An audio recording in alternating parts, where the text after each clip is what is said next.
Good evening from Chris Carter Field at Barnitz Stadium in Middletown, Ohio. ICRC-TV Sports is pleased to bring you a special edition of Friday Night Football. It's the playoffs. Tonight we have the Division I Region 4 semifinal game as the Mason Comets take on the Sycamore Aviators. Good evening, everyone. I'm Glenn Olson. Chris Asbrock will be my partner in the broadcast booth tonight. We're going to have a great football matchup for you here on Friday Night Football. Before we get into breaking down tonight's game, let's toss it over to our broadcast partner, Charlie Walter, who has Mason assistant coach Rocky Croy. Charlie. I do. Wide receivers coach Rocky Croy. We'll get to him in just a second. But as you see, both teams have taken the field. Mason has been here for about 20-30 minutes. Sycamore just got on the field. They're warming up. So I'll bring Coach Croy in here. And Coach, farthest you've ever made it in the Division I playoffs, how great's it feel and how big has Comet Country been behind you? Well, it's been a great feeling. These kids deserve it. The adversity they've faced all year with as many injuries as we've had, and the bomb threat 1 week and rain 2 weeks in a row. They've faced a lot of adversity and haven't missed a beat. They stride for stride, have hung through it all, and I think that's going to help us persevere tonight. Two senior leaders went down, Preston Hutchinson and then, of course, Cope as well. How much have they been emotional leaders rather than physical leaders, not having been able to play? Well, Preston's one of our captains, and going down week 5 was devastating for him. But again, he hasn't missed a beat either. He's a great leader. He's been a leader on the field at practice, off the field with his teammates. Been a huge leader. Michael Cope, obviously devastating to us and him as well. For him to be on the sideline tonight and not be able to play, he's a great back for us, and he's had a great season. But again, he's been a leader. He's been a cheerleader all week long, and he's right in everybody's ear and making sure that we get this W tonight. When two seniors go down, sometimes you have to rely on the juniors, and that you have done with Jake Harris and Matthew Soren. Matthew with a huge game against Elder. How pumped up was his teammate, Michael Cope, for him? Well, we all were. I mean, Matt's such a grinder. He's a hard worker, and I've watched Matt play since he was in 2nd grade, and he's been a grinder all his life. To see him have that kind of accomplishment last week was phenomenal. His teammates really rallied around him. Jake Harris was our starting JV quarterback the first 5 weeks, and Preston goes down, he steps in, didn't miss a beat, had a great win against Fairfield, and has really plugged and grind for us. He's stepped in and didn't miss a beat, and has done a great job for us. If Mason's going to survive and advance tonight, what are you guys going to have to do? Well, we're going to have to run the ball. We're going to have to do what we do best. We're going to have to put a diversified game together and rely on our defense again. Stopping Rayvon Bonner. The kid's pretty good. So, but our defense is really good too. So we count on them and we live off of them. And these kids are ready to play. We've had a great week of practice and we're ready to go. Let's hope second time's the charm. Thank you so much for joining us, Coach. Best of luck tonight. Guys, back to you. Thanks, Charlie. Good stuff. We'll look forward to hearing more from you later. Chris, before we get into the meat and potatoes of tonight's game, let's talk about how these two teams got here to face each other tonight. Back in Week 11, which is the first week of playoff action in Ohio, it's the regional quarterfinals for Region 4. Let's start with the home team tonight by virtue of being the top team on the bracket, the Sycamore Aviators. They were seeded, they're seeded number 7. They earned a right to play the number 2 seed Lebanon Warriors last week in Week 11. They did, and they took care of them. And again, that really was not in doubt. It was 42-20. Sycamore really, they capitalized early on 2 Lebanon turnovers. So, in a game like that, obviously you can't be hurting yourself with mistakes. That's what Lebanon did, and Sycamore, took care of business. Lebanon was able to kind of close the gap in the 4th quarter against some Sycamore backups. So that kind of made the game a little closer than what it really was. But Sycamore, 442 yards, total yards of offense. That's what this Sycamore team can do. They can pile up points and they can pile up yards. They only threw 8 times, so that's saying a lot right there. 6 of 8 passing, that shows what this Sycamore team can do. And they, 124 yards in those passing, and with 1 touchdown. So. They get it done on the ground, though. Yeah, Sycamore has a lot of weapons we'll get into talking about in just a minute. Now let's talk about the team designated as the visitors tonight, the Mason Comets. They earned their first ever Division I postseason football victory last week and only the 2nd postseason win in school history. That was a fantastic game. That was a game that I was actually, covering for ICRC. 21-20 over Elder. So obviously anytime you play a GCL school, it's always, the GMC GCL rivalry is always something huge, and Mason took advantage of, the home field atmosphere at Mason, which was fantastic. It was a close game overall. It came down to a blocked extra point, and Mason was able, like I said, to capitalize on that. You know, another game where Mason didn't really throw the ball too much. They got it done on the ground, just like Sycamore against Lebanon. You know, Mason did the same against Elder. So, you know, it's, you know, again, this is a game that's going to feature two powerful rushing attacks. So we'll see which one gets it done. Yeah, for sure. It should be a fairly swift-moving game with two running attacks. These two teams are not strangers to each other by any means. They met back in Week 10, the season finale, a league game in the GMC, a game we covered here at ICRC-TV. You were on the call with our pal and colleague, Steve Parker. If that game was any indication, we're going to have a dandy of a great game tonight. We should have a great football game here tonight. You know, the game of Week 10 was at Sycamore. Sycamore had a lot more to play for because they were fighting to get into the playoffs. Right. And that makes, you know, for a dangerous combination, a team that's going to be, you know, who's coming to play hard, you know, they got to play for something. Mason was pretty much locked in, you know, already. So Sycamore, with that being said, it was a great football game. It's a rivalry game, battle of the skies.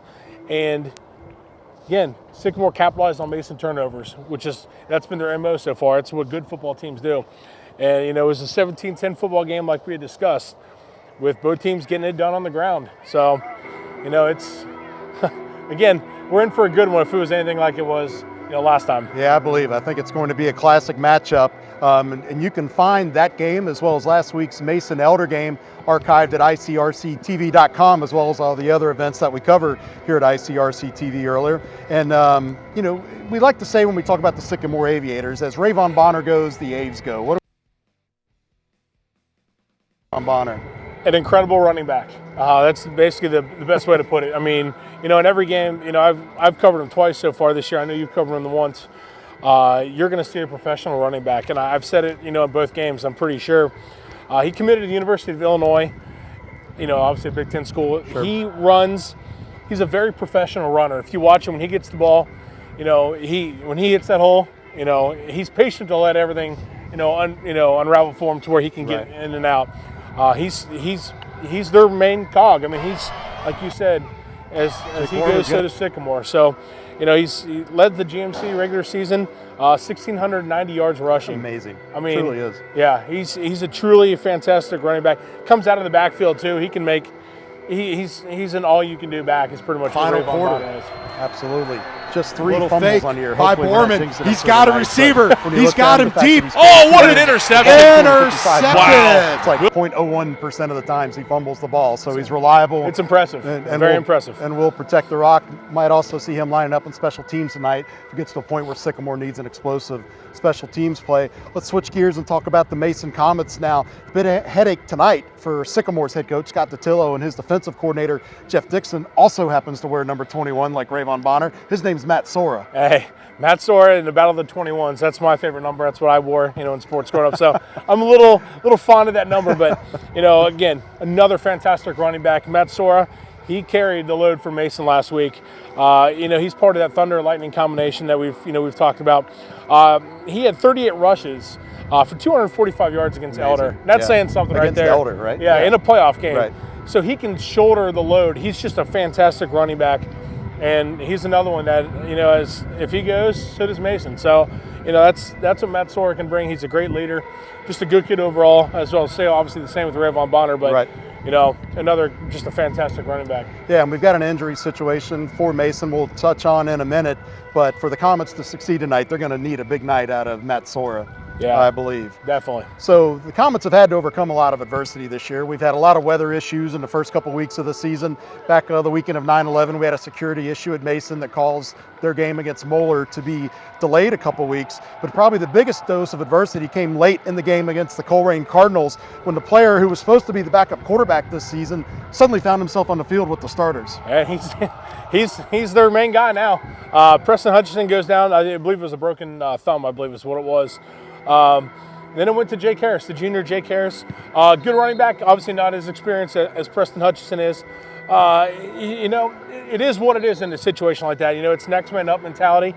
Jake Harris has done a great job of that. He's come out and done a great job. They're not asking him to do much, which is good. You know, it's not the game manager, you know, type situation that, you know, you hate hearing a quarterback being described as, but personally, that's kind of what you want, though. You want a guy who's going to be a game manager, not turn the ball over. Right. Because it is. Both teams come off of their rushing attack. That's how they go. Right. So need to put the ball in play, hand it off safely, and don't turn the ball over. That's what you need to do in that type of situation. So in that game, coming into the Coleraine game, he'd only thrown one pass so far in the season. That came in a blowout against Withrow back in week 2. Yeah. So then again, you're thrust into action against one of the best teams in the state and one of the best teams in the country. One of the best teams in the country. Yeah. Absolutely right. So, Chris, you're pretty close to this Mason Comets team. Can you speak to the impact that loss of Preston Hutchinson has had on this Mason Comets team? They obviously miss him, but they did end up finishing 3rd in a brutally tough GMC and are sitting here in the playoffs. Well, it was a bad situation for injury-wise when it happened. Anytime you lose a leader as a quarterback, it obviously is going to affect the football team. And again, nothing against Jake Harris. It's just the experience factor. It's a senior quarterback. Exactly. Yeah. It's a whole different ballgame, especially in a tough conference like the GMC. It's tough. I mean, it's every week in and week out. It's a battle. And he comes in against Coleraine when the game at that point was pretty much done and dusted. But he's coming in against Fairfield, Princeton, tough schools, and then Sycamore.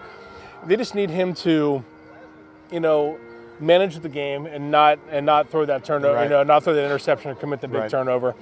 And so far he's done a pretty good job of that. And I think Coach Kastner and the rest of the Mason coaching staff, I think they're pretty thrilled with what they've seen so far from him. Yeah, I believe so.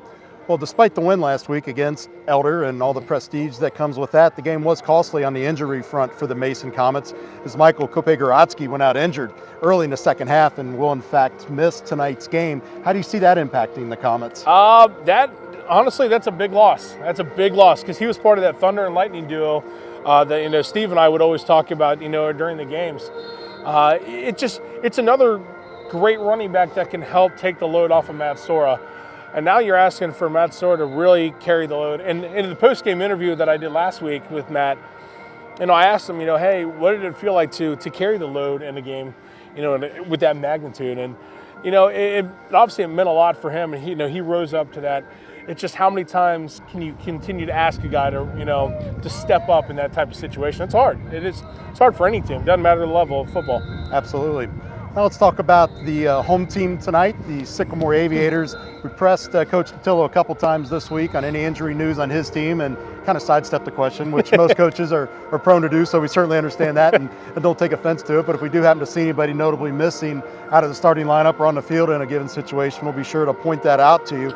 But let's talk about some of the guys from Sycamore who we'll be talking about tonight that will probably end up being in the starting lineup. And let's start with quarterback Jake Borman. Jake Borman, he's a dual threat. He's 4th in the GMC in passing, 1,420 yards passing. So he gets it done. And he can also, in the game, he hurt Mason in their previous matchup, with his legs. Mason was able to get the pressure on him, which you're going to see a lot of tonight. I really think that you're going to see a lot of Mason pressure. I would agree. It's just, can Jake Borman, can he get it done with his legs? And that's what he's been able to do, and he's done it all season. He's thrown for 9 touchdowns this season. He's rushed for 3. So that's saying something when you have Rayvon Bonner in the backfield as well. Absolutely. So, he's a good weapon to have for Coach Scott Cotillo. Sure is. Coach Cotillo is loaded this year, and that's why they find themselves here in week 2 of the playoffs. Defensively for Sycamore, there are a couple guys that have just absolutely terrorized the GMC this year. Yeah, one of them's Tate Goodyear. He's defensive lineman. 6 sacks so far. He's a big boy, and he's one that the Mason coaching staff has to they got to be prepared for. Yeah. He's great. Grant Young, he 3.5 sacks at the linebacker position, and then Callis Hicks, he leads the team, 3 interceptions, and he had the game sealing interception against Mason in week 10. So I believe he's a Mason transfer too. So that there's a little extra. A little dig there, yeah, right? There is. Yeah, there's a little extra in that one there, and it had to feel good for him. But he's one of their top men in the secondary. So he's definitely one of the 3 to watch out for defensively. Right now, for the Mason Comets offensively, we've talked about Harris and Sora already, but they have some other weapons as well out there on that side of the ball. Cameron Buford, wide receiver / they have him lined up in a bunch of different positions. He's definitely a dual threat. He can run the ball out of the backfield. He's obviously a big receiving threat as well. 5 all-purpose touchdowns and nearly 500 yards of all-purpose, offensive yards. So that's saying something right there of what he can do. Right. James Grace is another one, speed option that he has. I know him personally, kick and fly. and he demonstrated that against Coleraine with the 75-yard touchdown against Coleraine. Against Coleraine, where he gets in the open space, he can fly. So that's another one to look out for as well, because he's going to be filling in, along with Buford for Kopegorotsky. Yep, for sure. Defensively now for the Comet, Zaid Hamden and Alex King have wreaked their own kind of havoc in the GMC this year. They are. They're an offensive coach's nightmare. Zaid Hamden, it doesn't matter how many guys you put on him, he's going to get through. And same with Alex King. And they did the same. Their MO is, wreaking havoc, like you said. And that's what they did against Elder. And it was pretty impressive to watch in that game. The pressure that they put on the Elder defense or the Elder offense, it's something to watch. So Zaid Hamden, he made a big impact against Sycamore in the first game too. So, he's definitely one to watch out for. And Alex King going to University of Kentucky. Yeah, excited for him. Yeah, great athlete as well. He's another one. Those two guys combined can really do some damage. You also have Jalen Johnson in the secondary with 3 interceptions. That leads the Mason Comets this year. So let's dive a little bit into the X's and O's and pretend we're football coaches, maybe playing Madden here tonight. I think Mason had the right idea back in that Week 10 meeting that we talked about. If it wasn't for those 2 early turnovers, they probably could have escaped with a win and kept Sycamore home from the playoffs. In all reality, I think they should have won that game. And looking at it, early on, especially in a rivalry game like that, I believe the first pass that Jake Harris threw was intercepted. So then you're automatically putting your team behind the 8 ball, and Sycamore took it right down the field and scored a touchdown there. So immediately taking advantage of that situation. It's going to come down to rushing the football for both teams. It's basically what it's going to be. Mason's just got to continue just to pound the rock with Matt Sora and keep Jake Harris, because if he throws it a lot, you're in bad shape. Right. So it means that the rushing attack did not work. Yeah, I agree. Mason's just going to have to let Jake Harris manage this game. Exactly. As we talked about earlier, let Matt Sora and James Grace do the heavy lifting, move the chains, keep long offensive drives out on the field to keep this quick strike Sycamore Aviator offense off of the field. A lot of weapons, coming off that Sycamore bench. Definitely. So talk about Sycamore. What do you think defensively they're going to need to do? Stop the run. It's plain and simple. I think if they stop the run, here comes Sycamore. There's a lot of big boys out there. Yeah, for sure. If they can stop the run and get pressure on Jake Harris, force him to. He's not as strong when he rolls out and throws it out. On the run. That's where he struggles the most. That's what Sycamore did last time. They were able to force him out of the pocket and get it on the one big play he had to Cameron Buford. He was able to run and stop Jake Harris got some time in the pocket. When he had that time, aired out a beautiful pass to Buford. And that was really their own, that was really the only issue that they had. Other than that, you're not going to stop Matt Sora. It is what it is. Right. But if they can, contain him as much as they can and force Jake Harris to beat him. Right, definitely agree. So we know Coach Totillo is not afraid to get creative with the playbook. He's also the offensive coordinator and had a little bit of a gadget play that helped him back in Week 10. He did. It caught us all off guard. It looked like Mason had it played pretty perfectly, and then next thing you know, it was a halfback pass, aired it out, and next thing you know, touchdown. It's for 6, and that's the kind of situation I think now that, obviously I don't think that these two teams imagined they were going to be playing each other in the playoffs. Right. So, could that be the deepest part of their playbook? You never know. And as a coach, Scott Totillo, he's a veteran. He knows what he's doing. So, it's stuff like that it'd be interesting to see how they handle it. It will be interesting to see what new wrinkles he brings out in his game plan tonight against this team, since they met really just 2 weeks ago. 2 weeks ago, in Week 10. So we're getting to my favorite time of the show, where we make our predictions, where we end up with egg on our face normally at the end of the game. At least that's been the case for me this year. Whatever I've said is going to happen has been wrong. But let's bring in Charlie Walter first to get his take on the game. Charlie. You guys are starting off with me. All right, I guess I'm on the spot here. I need a coin. I asked a couple people if they had a coin I could flip. Unfortunately, no coin, so I'm going to have to make the prediction on my own. I think it comes down to the rushing attack, although, as you said, Mason outrushed Sycamore in that first game and winded up on the losing side of the scoreboard. I think Mason outrushes them again this time, but this time they're smiling. Let's hear what you guys have to say. Well, partner, for me, it comes back to the old mantra that defense wins championships. I think we're going to see a defensive struggle tonight. Both teams are going to try to impose their will, pounding the ball. It's whichever team has the better defense, I think, is going to emerge victorious to face the winner of Coleraine St. X tonight. And I think Mason's defense maybe is just a little bit better They may have stumbled in week 10, but I think in a very close game, Mason's going to escape with the victory tonight. You know, I've struggled with this all night long, actually all day thinking about it. Yeah, like you touched on, I think you're going to see a game like we did last time. You know, a 17-10 type game. I think I'm curious to see how the loss of Kope Grodzki really does affect this Mason team. Yeah, it's going to be big. You know, again, I don't know how serious they took the last time they played them. I mean, obviously you're going to go out and it's a rivalry game. You're going to take it serious. They've got a lot to play for now. You know, everything's online. It's win or go home type situation now against your rival. I think Mason's going to be coming off that, you know, the hype of that win over Elder. However, I picked Elder last week. I'm going to pick Sycamore this week just simply because of the loss of Kope Grodzki. And I bet Coach Kastner's probably liking me here, you know, hearing me say that because it's worked in the past. So I'm actually going to go with Sycamore this one. I think they squeak it out in another very tight football game. Great. Well, we're anxious to see how it all plays out. We appreciate you tuning into this special edition of Friday Night Football, and it's special in more ways than one. This is our first broadcast in high definition. ICRC-TV has gone HD, and you're here tonight for our first broadcast. We want to thank all of our crew and the ICRC staff who've worked tirelessly this week to get the truck switched over, to get out here early and test the equipment, and to change graphics over. So we're excited to bring this game to you tonight in brilliant HD, as they say. Chris and I are going to head upstairs. We'll be back with the opening kickoff in just a moment.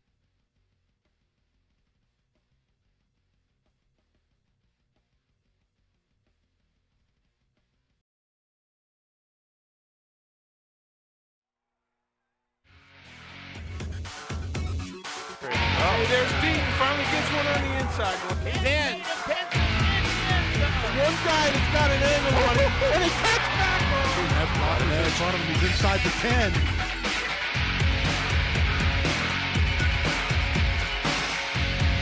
And there he goes.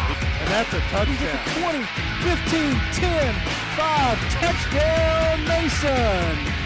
The hook and ladder. The hook and ladder.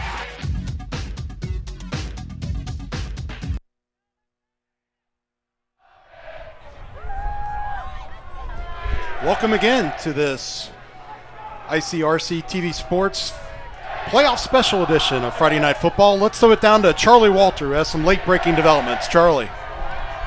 Hey guys, so was in the pregame speech for the locker room, or for the pregame speech in the locker room, and all Coach said was, let the adrenaline take over. Be relentless, be physical. He harped on that message, let the adrenaline take over. Some of the players had their headphones in, not much talking at first, but then the coaches left.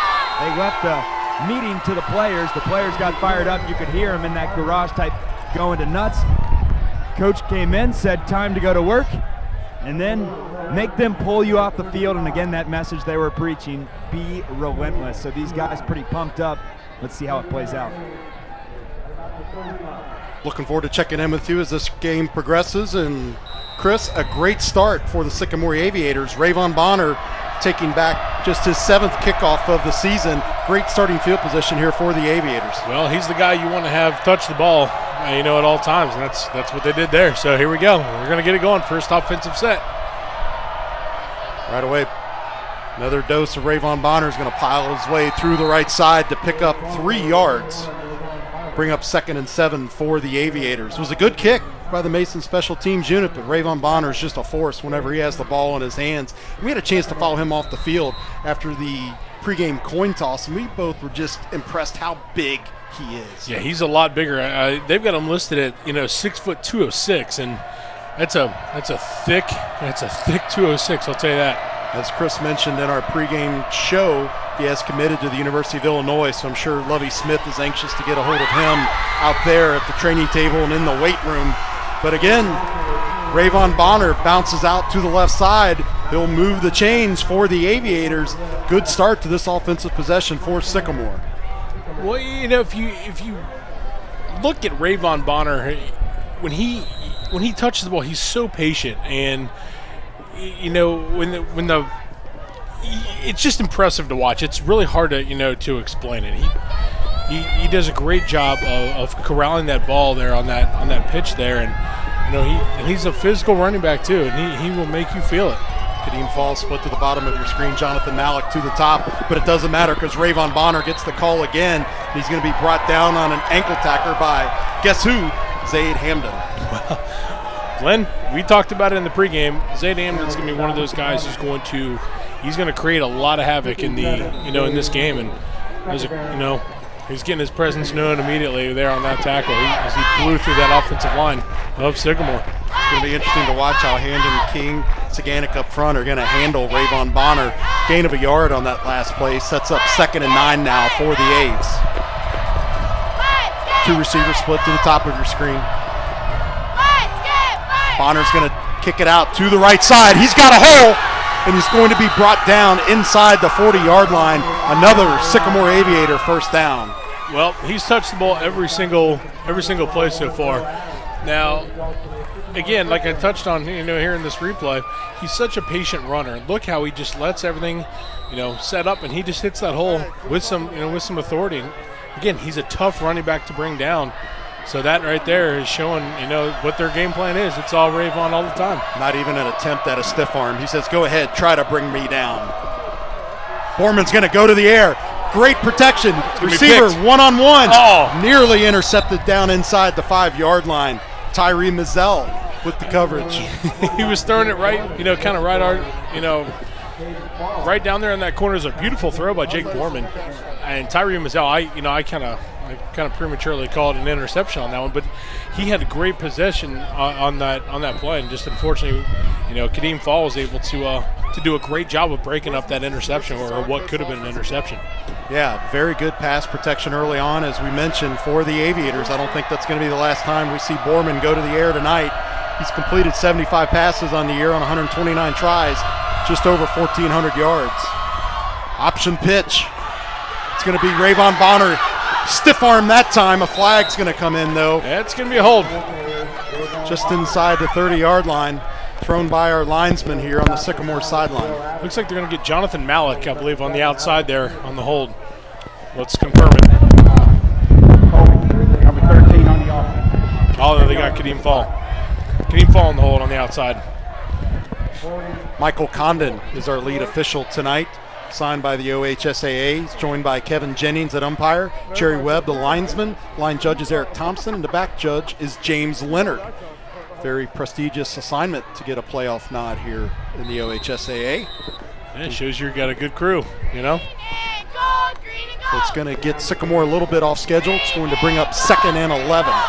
9:54 remaining in the opening quarter. Sycamore on the first offensive possession, Go right back to Bonner. Nice hole opened up by that big offensive line. He's going to be tripped up down near the 35-yard line. Great job there by Cole Pierce and Tyree Mizell on that hit. They attacked him low, which is what you have to do to Rayvon Bonner. Otherwise, he's going to lower those shoulders and truck you. Great job attacking him by those two there for Mason. So 3rd and long for the Aviators. Looks like it's going to be 3rd and 7. Scoreboard officially says 3rd and 6.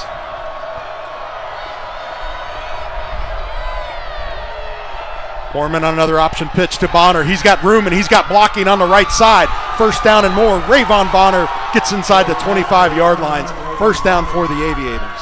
Hey, Charlie, can you give us a feel of what it's like down there on the sideline? It looks like Sycamore is a little hype down there. What's it feel like down there? That they are. Both schools have big student section turnouts, very large. The black hole on the opposite side of me, I'm on the Sycamore sideline right now, and they are loving it down here, let me tell you what. A little bit of a late arriving crowd due to traffic. Crowds trying to get in here from the Mason and Sycamore areas, coming up Route 4 into Middletown. Nonetheless, it's 1st and 10 for the Aviators.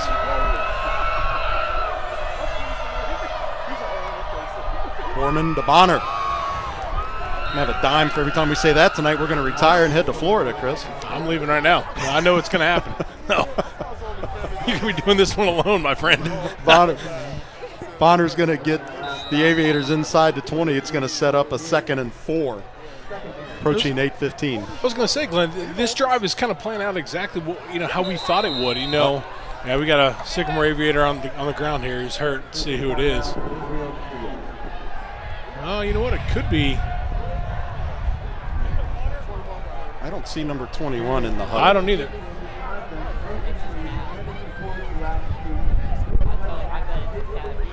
I was kind of wondering that again. It looks like it could be Bonner, which could be a huge, huge development. Charlie, are you able to see anything further on that? Who that might be? I definitely don't see Rayvon Bonner in the huddle.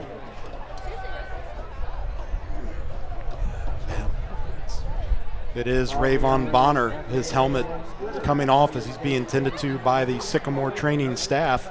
And an interesting early development here for the Sycamore Aviators. If Rayvon Bonner has to sit out any portion of this game, which will have to sit out at least a play, because it's been all him so far. Yeah, that's a tough thing. I mean, he's walking off, pretty, with some conviction there. I don't know. It looks like it could have been something that, kind of, maybe like a stinger. He's kind of shaking his hand a little bit, like left something, hand. Yeah, like something stung there. So, but he went down kind of late, right before the play started. It looked like he consulted with his guys and kind of went down. So that's going to be interesting development here next couple plays, especially on this drive. So Borman's going to go empty backfield, 3 receivers split to the bottom of your screen, but he's going to keep it himself and try the right side. He'll get the first down and more. Still on his feet. A flag gets thrown in from the referee in the offensive backfield. So as of now, it's a first down Sycamore. We'll see what the Laundry's got. Holding number 64, Ray's shoulder pad and turn. Chad Gallinari, the guilty party for the Aviators, the 5'10", 230-pound junior who plays right guard, guilty of a hold. Some changes on the offensive line for Sycamore tonight, courtesy of Coach Datillo. Let's take a look at the replay here. You see Borman try the right side, cuts back in, spins off of one tackle and gets another. But back to the Sycamore offensive line. Schuster at tight end, Tate Goodyear at right tackle, Chad Gallinari at right guard, Zach Richardson's the center, Josh Feld will be the left guard, and Trey Evans the left tackle. Looks like they got Callis Hicks in the backfield along with Jake Borman. So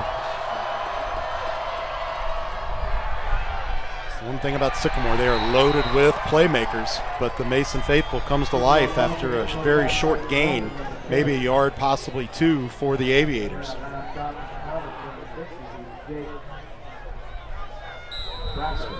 Sycamore doing what they wanted to do, keep their offensive unit on the field. Really, other than the pass down into the near corner here, they haven't tried to go for the home run. It's just been a steady diet of pound the rock. Yeah, I mean, outside of that one play where they, where they went down and attacked the corner of the end zone, other than that, yeah, it's been straight power football. Borman's back to pass. He has protection, steps up away from the pressure, but he's not going to get away as you hear the Mason crowd erupt. That's Alex King, 5.5 sacks in the regular season and picks up the first tonight. Glenn, that's a name that we said we were going to be, imagine we were going to be calling a lot tonight. Great job of getting through that line and really putting pressure on Jake Borman there. As you can see here in the replay, he could, that's all he could do was step up, and then Alex King was right there to wrap him up and take him down.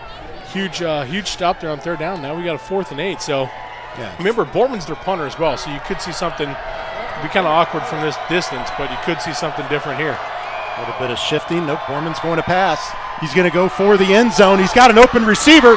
The pass is complete. Incomplete. Incomplete. He dropped it. Jonathan Malik in and out of his hands. It would have been a Sycamore touchdown, but because of it being 4th down, it is a turnover. The Mason Comets with great field position to start this drive, Chris. He had that. I mean, look at this replay here. Great job, I think a great play call. You're going for it there. He had it and just couldn't. I mean, a great job by Cole Pierce. I didn't see that. Got his hand in there and knocked it out. Fantastic job by Cole Pierce to get his arm in there and knock it out of Jonathan Malik's hands to cause the turnover. Great field position for the Comets here at the 31-yard line. Touchdown saving breakup. Exactly. By Cole Pierce. It's Mason's first offensive drive. It's going to be a handoff right off the bat. It's number 30s. He bounces out to the right side. That's James Grace. We talked about him in the pregame. He'll be filling in for the injured Kope Goratsky, who's injured against Elder last week. Play just never really had a chance to develop blocking. No, he tried to, when he broke it to the outside, he tried to allow it to develop, and it just unfortunately couldn't. Grace checks out and Sora checks in. But a good start nonetheless. Gain of 5 brings up 2nd and 5 now. Sora's going to try the left side. Not really a whole lot of blocking out there, but it's going to be a gain of 4, so it's going to bring up a 3rd and 1 here for the Comets. Good shot of Matt Sora right there. We talked about Jake Harris filling in for the injured Preston Hutchinson, who Chris observed during pregame warmups was dressed and ready. Be curious to see if he finds his way onto the field at some point tonight, even in a ceremonial role, as he is a senior, committed to Eastern Michigan University. Yep. Continue his academic and athletic career. Little action for Preston Hutchinson. Jake Harris is going to hand off. Not a whole lot there based on the initial spot. It looks like he's going to be short. I don't think, but you know what though, the side judge here to our side, I think he may give him a favorable spot, but I think it's still going to be just short. You're going to see the handoff to Matt Sora, cuts back over to his right, finds a little bit of a hole there, but it's going to be 4th and inches, approaching 4:25 here in the first quarter. Yeah, he ran right in the hands of Tate Goodyear on that one. That's, unfortunately, there's nothing you can do when you get wrapped up in those arms. Jake Harris running over to the Mason sideline. Get a little revision of the play calls. The play clock winds down towards 10 seconds now. Again, Glenn Olson, Chris Asbrock, Charlie Walter here from Chris Carter Field at Barnitz Stadium in Middletown, Ohio. A handoff, Sora cuts back. I don't think he got it. Don't think he got it. So we talked about defense against the run, and Sycamore showed you why right there. That's a curious play call in my opinion. I think when you got the inches factor, you just got to pound it up right through the middle. And I mean, look at this. You see, he breaks it out, and obviously, Sora's a great running back.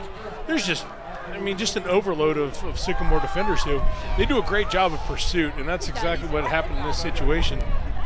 Sora had no chance. Unfortunately, but again, that's a curious play call in my opinion. I don't know. But that's why they're the coaches, and I'm up here in the box. So both teams have turned it over on downs. Back in the offensive backfield for the Sycamore Aviators, number 21, Rayvon Bonner. Borman awaits the snap. Going to go right back to Bonner, who's got a hole up the middle. He's going to get 2 yards before being pushed back, but they'll mark his forward progress inside the 40 at the 38-yard line. Dylan Schauer, who is a senior defensive leader on the Mason defense there, does a great job of heading the tackle there on Rayvon Bonner. Didn't allow him to get relatively anything. And we talked about on the last offensive series, Bonner just a load to bring down. You saw him lower the shoulder there on the replay. That's a lot of force coming at you when Rayvon Bonner is going to lower his shoulder. Not a pleasant situation to be in. 2nd and 8. Borman's going to look to pass. Protection is good. Pass will be complete inside the 30-yard line before another shoulder tackle by Mason. So very good completion by the Sycamore Aviator offense to move the chains. Yeah, that was Mason Holloway. Looked like he made that play, coming out of the backfield there.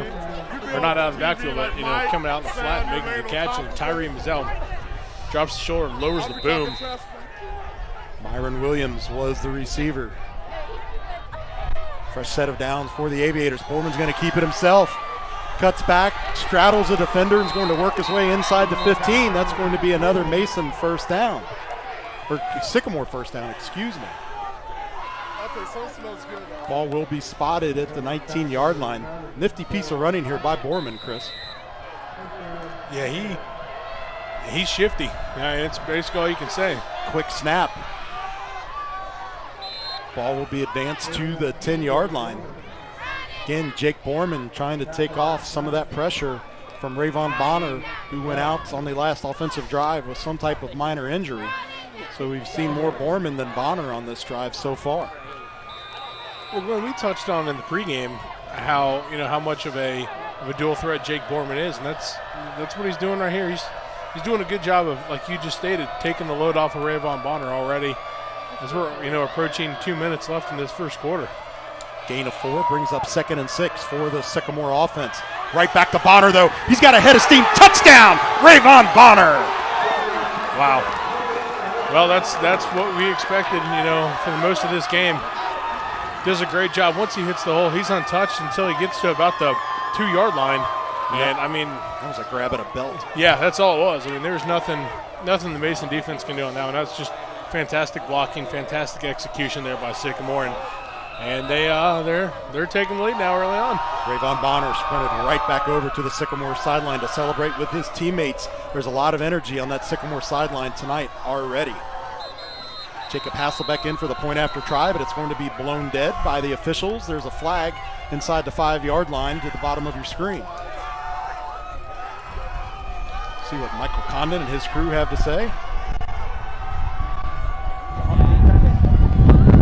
It's going to be against Mason. Windy night, as you can hear here in our officials' microphone, excuse me. American flag is in that west end zone and basically blowing straight out. So Hasselbeck will be kicking into the wind. Excuse me, will be kicking with the wind at his back. We'll try it again here. Try it again here after the penalty. There you see the way that wind is blowing, very stiff breeze. And, you know, Chris, we talked about this in the pregame. This is the really first cold night of football we've experienced so far this year. It's going to be a test for the guys who have to catch the football and hold it. And blocked. Kick is blocked. Kicking game's always an adventure in high school football, and it will be blown dead. But Mason comes through early with a big special teams play to block that kick by Hasselbeck. Makes you wonder, was the hold good? We'll be curious to see that on replay. Well, same situation as last week for Mason. You know, that was the difference in last week's game against Elder. The blocked extra point, you got to be able to execute on special teams. If you don't, that's where you can really put yourself in a bad spot. And that's what happened here. And, you know, that's something to watch out for now, because that extra point could come in, and be huge later on in this game. Absolutely. Coach Totillo and his special teams unit going to be cognizant of that. Let's take a look at the block. Wow. So it looked like a good hold. The kick was up. It was just, you had great penetration by Alex King that time. I mean, Alex King, who's 6'4", 220, just an athletic freak, does a great job of, he came in untouched basically, and he batted that ball down pretty with relative ease. So we've had a pair of turnover on downs, and now we've got a blocked kick on an extra point try. We told you it was going to be a great game tonight. We've seen a little bit of everything. It's hard to believe now. This is a very crucial drive now for Mason. They have to, they can't be falling, too far behind, because that's what happened in the last game. They just weren't able to answer some of the Sycamore drives that they did, in Week 10. This is the same situation now, and especially on a bigger stage like this in the playoffs. Got to get it done, and you have to answer, when the time comes. Buford and Johnson deep to receive for the Comets. Hasselbeck does not handle the kickoff duties for the Aviators. That's J.D. Locke, the senior kicker, who will handle that. High kick will be fielded just over the 10-yard line. Oh, well, nope. Great job of tackling there. Looked like might have been a chance for an explosive play, but good field position for the Mason Comets on their second offensive drive nonetheless. Yeah, senior linebacker Josh Glenn does a great job of wrapping up Jalen Johnson on that one, and he was not going to let him, get anywhere on that. So that was a, great job of tackling. Otherwise, I think Johnson, once he got outside, he could have taken it to the house there. So 2:03 remaining here in the opening quarter. ICRC-TV's playoff edition of Friday Night Football. Chris Carter Field at Barnitz Stadium. Mason Comets ready to get their second offensive drive underway from their own 27-yard line.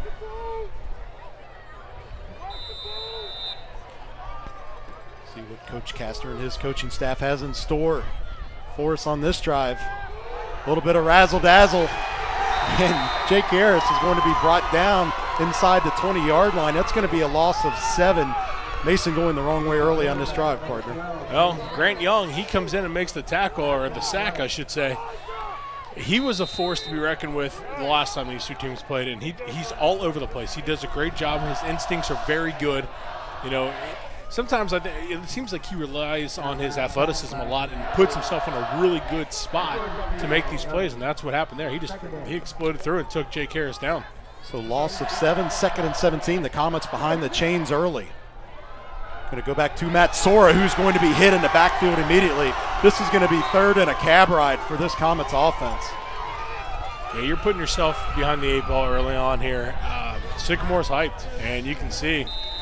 I mean, Matt Sora, as soon as he got the ball, Grant Young again. Yeah. He explodes in the backfield. Now you're really putting your offense in a very deep hole. Like you said, it's a cab ride for him. 3rd and 18 now. I mean, you can't afford to give Sycamore really good field position because you're going to be kicking into the wind, punting into the wind, I should say. So very stiff wind, as we talked about. So 3rd and a bunch here. Going to go back to Matt Sora, just a field position carry. He's going to pick up whatever he can pick up, and out will come the Comets punting unit. Tate Goodyear. Again, that's a name we're going to be calling a lot tonight. You know, he stuffed the run there, and Mason now not looking good early on because the momentum seems to be on the green and gold of Sycamore. This Sycamore defensive line and linebacking unit making their presence felt early tonight, and there's a great shot of Tate Goodyear, listed at 6'4", 250. I'm guessing that was in summer after 2-a-days because he looks a lot bigger than 250 right now. Yeah, he's definitely not 250. He's a good size player. Rayvon Bonner back deep to receive as the Comets elect to let the first quarter expire. And as we figured, it would be a very fast-moving first quarter. Your score at the end of 1, the Sycamore Aviators 6, the Mason Comet 0. Chris, your thoughts on the first quarter? Well, it's basically what we expected in a game like this. Especially when you have teams with really good rushing attacks like we have featured in this game, it's going to be a quick moving game. Just the simple fact the ball's going to be, in the hands of the running backs a lot of time, and Sycamore's done a really good job with their 2 drives of chewing up some clock, and that's pretty much what we're going to see now probably for the rest of this game. So when you go back to week 10, the battles of the skies, did you see anything out of Mason offensively that looked like that fake handoff to Sora there that really got them behind the sticks early? It kind of seems like it's the same game plan that they had before, which is kind of, like I said, it's kind of surprising to me that they're not. I don't know. It's hard to explain. They're just not really attacking like I thought they would. And I mean, sometimes you just got to do a good job of trying to keep the Sycamore defense off balance. Yeah, and credit to the Sycamore defensive line for causing Mason to try to be creative. Bonner's going to field Nagel's punt inside the 40-yard line. Nifty little cutback. Flag comes flying way in the middle of the field. Wow. As Bonner tries to cut back up to the left side. Take a look and see what the penalty is. That is a definite block in the back, and you can see it because right there, he crushed him. And unfortunately, you cannot do that because that flag came in from a good 20, 30 yards out. On return, team. Number 50, 10 yards from the spot.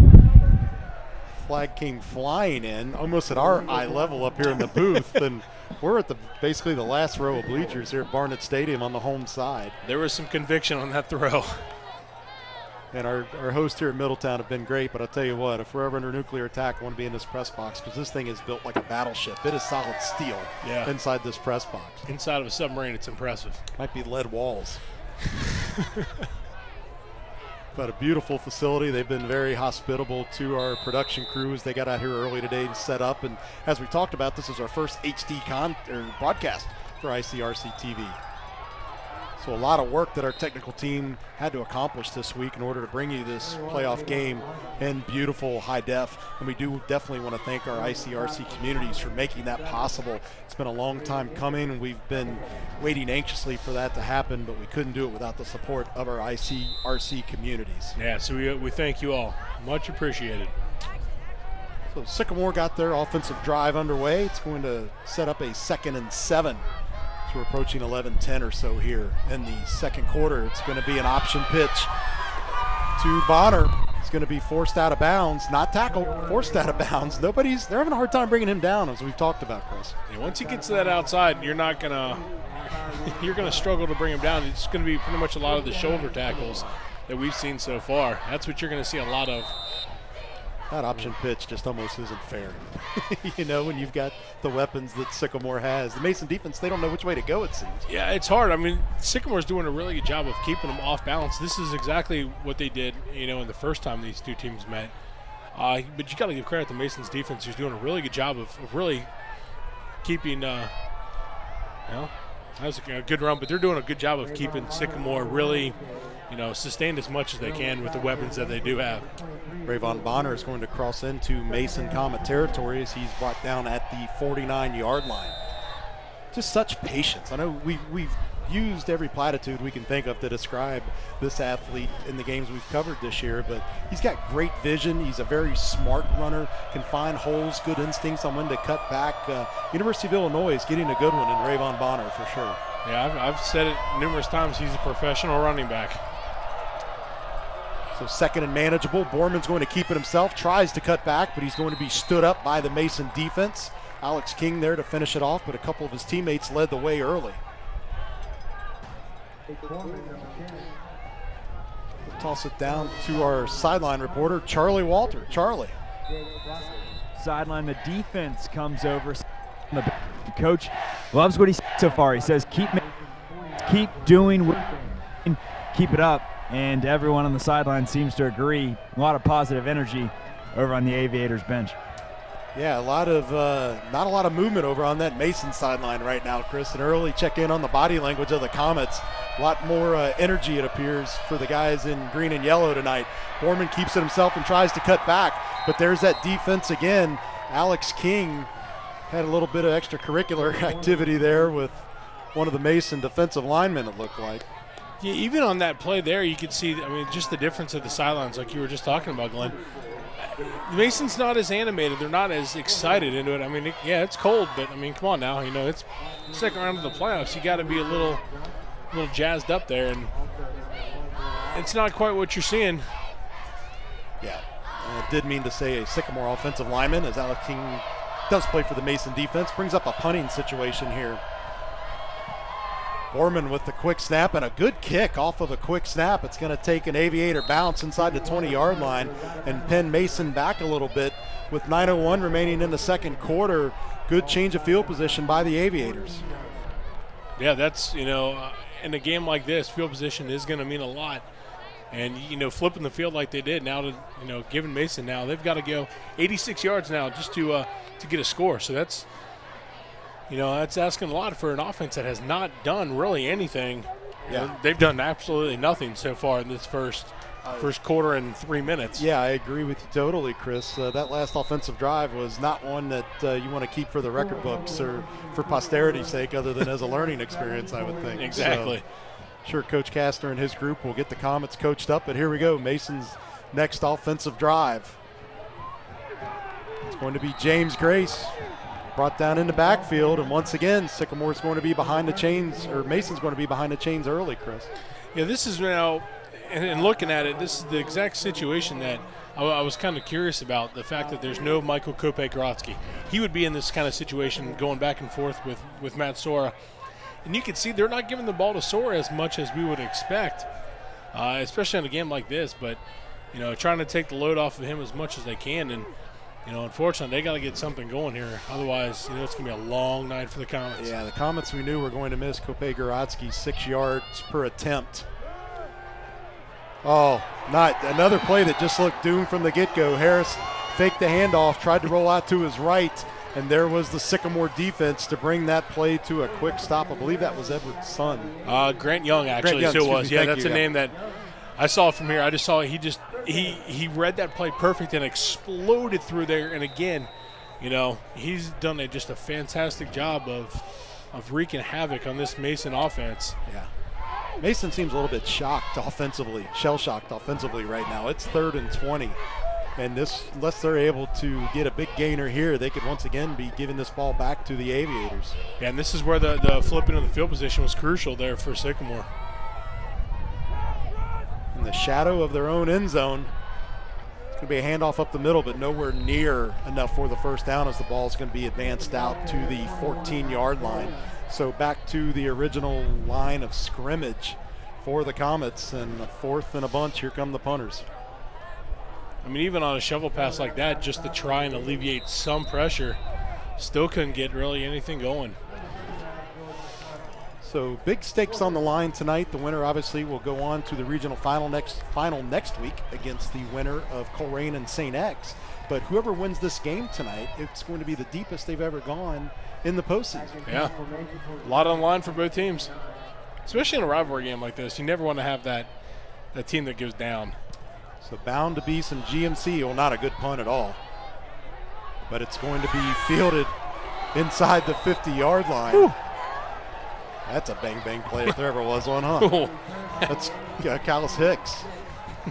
Fielded it on the bounce and in a hurry was off to the races and forced out of bounds. Yeah, that was not a whew. I mean, he did a great job of fielding it on the run. He had a lot of momentum, but unfortunately, so did the two Mason defenders who came up and just lowered the shoulder, and they hit him hard. That was a car crash right there of a hit. But not the start for the Mason special teams unit they wanted either, outside of the blocked extra point. Not a great change of field position at all. The Aviators are going to have it on the Comet 39-yard line to start this drive. 6:38 remaining in the opening half as the Mason defensive line tries to get the black hole revved up and back into this game. Borman fakes to Bonner. He's got time. Not going to get away from the pressure, though. Coming in from the left side of the play is number 33, Nick Saganek for the Comets, Chris. Yeah, that was a great job of wrapping up Borman before he could step up and make that throw. It happened pretty quick. The play unraveled.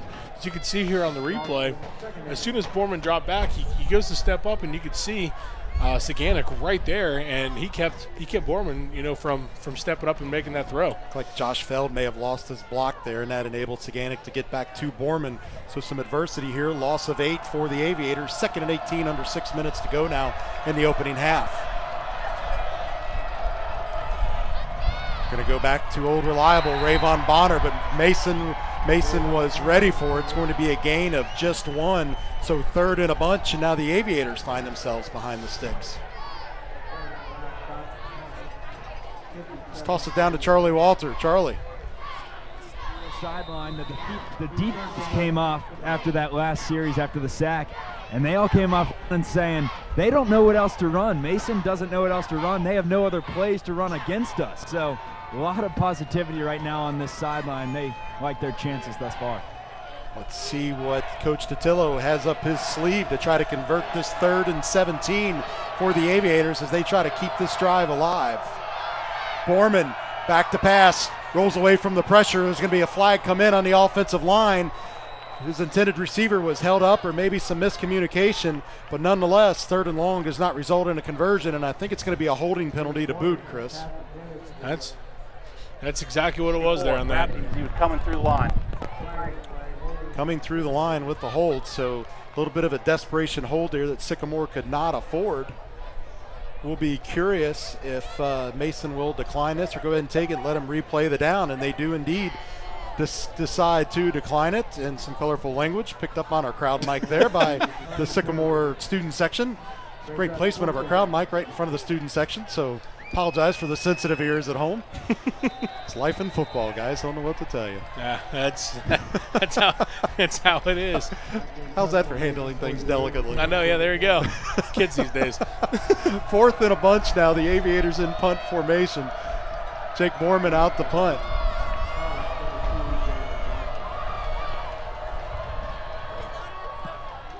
Borman, end over end kick's going to be fielded inside the 15 by number 2 for the Mason Comets, who tries to bounce outside to his right side. Not a whole lot there. That's Jalen Johnson, senior defensive back, who also doubles as a return specialist for the Comets. Well, here we go. Mason looking for answers on offense, Chris. 4:47 remaining here in the opening half, and it's going to be a pretty bleak offensive side of the stat sheet for them at halftime unless they're able to get something going here. Well, yeah, definitely, and like just exactly what Charlie had touched on. I mean, if the Sycamore defense is that revved up, knowing that that Mason is unable to run anything else, these guys can pin their ears back and really make it a nightmare for the Mason offense, which is what they've done so far. With 4:47 to go in the quarter and the half, Mason's got to get it done.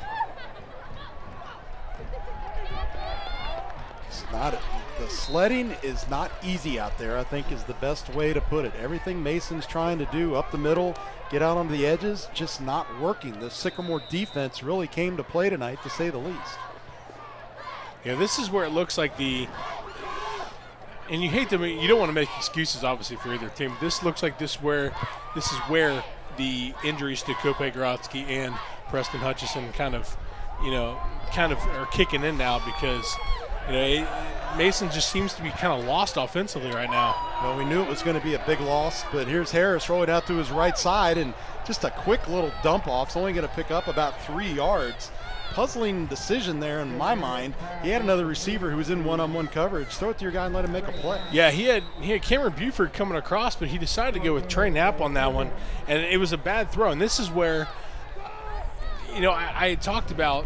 I know we talked about before, and I don't think we mentioned it, in our pregame, but I've said it in the last couple games. Anytime Jake Harris, when he rolls out, he struggles a little bit on that throw, on the rollout. So you got to keep him stationary and let him get his feet underneath him, because otherwise you could see a throw like that. Yeah, held the ball very high that time, almost too high to where he was throwing at a downward trajectory. And there we have another Sycamore Aviator huge defensive play, and that says it all for the Mason Comets. I don't know what else to do at this point. Yeah, this was a comedy of errors right there. Look at that. Complete miscommunication. Luckily, there wasn't a fumble. Great job by Cameron Buford to keep the ball and prevent a fumble there. But again, it's uphill sledding right now for Mason, and they are really struggling to get anything going offensively. I'm sure the Comets had a great week of practice, but it's definitely not showing so far in this game. And give Sycamore credit, they've been a force defensively, but Mason just cannot seem to get out of their own way. So another Mason punt, decent enough punt's going to be fielded inside the 45-yard line. Nice little bounce out to the right side. We've got room, and he's going to step out of bounds. Good start for the Aviator offense after a brilliant return that time, Chris. Yeah, Christian Kelly did a really good job of sidestepping the attempted tackle there on the return. And once he got outside, he used his speed and really did a great job of returning that one an extra probably 10, 15 yards there, as you can see. Like, he just was able to stay on his feet there, and then he just used speed just to get past the rest of the Mason defenders and go out of bounds. So here's a crucial drive with 2:34 to go. This could really set the tone going into the locker room at the end of the second half for both teams. So here we go, Sycamore with plenty of time, 2:34 to get something done. Back to Rayvon Bonner, who's going to power his way up near the 35-yard line, and in fact will be spotted at the Comet 35-yard line. Good start to this drive by the Aviators, and Rayvon Bonner with a gain of 6. See what Coach Datillo likes to do here is he would love to add to this 6-0 lead before going into halftime. One receiver to the bottom, one to the top. Play will be blown dead. Probably a false start.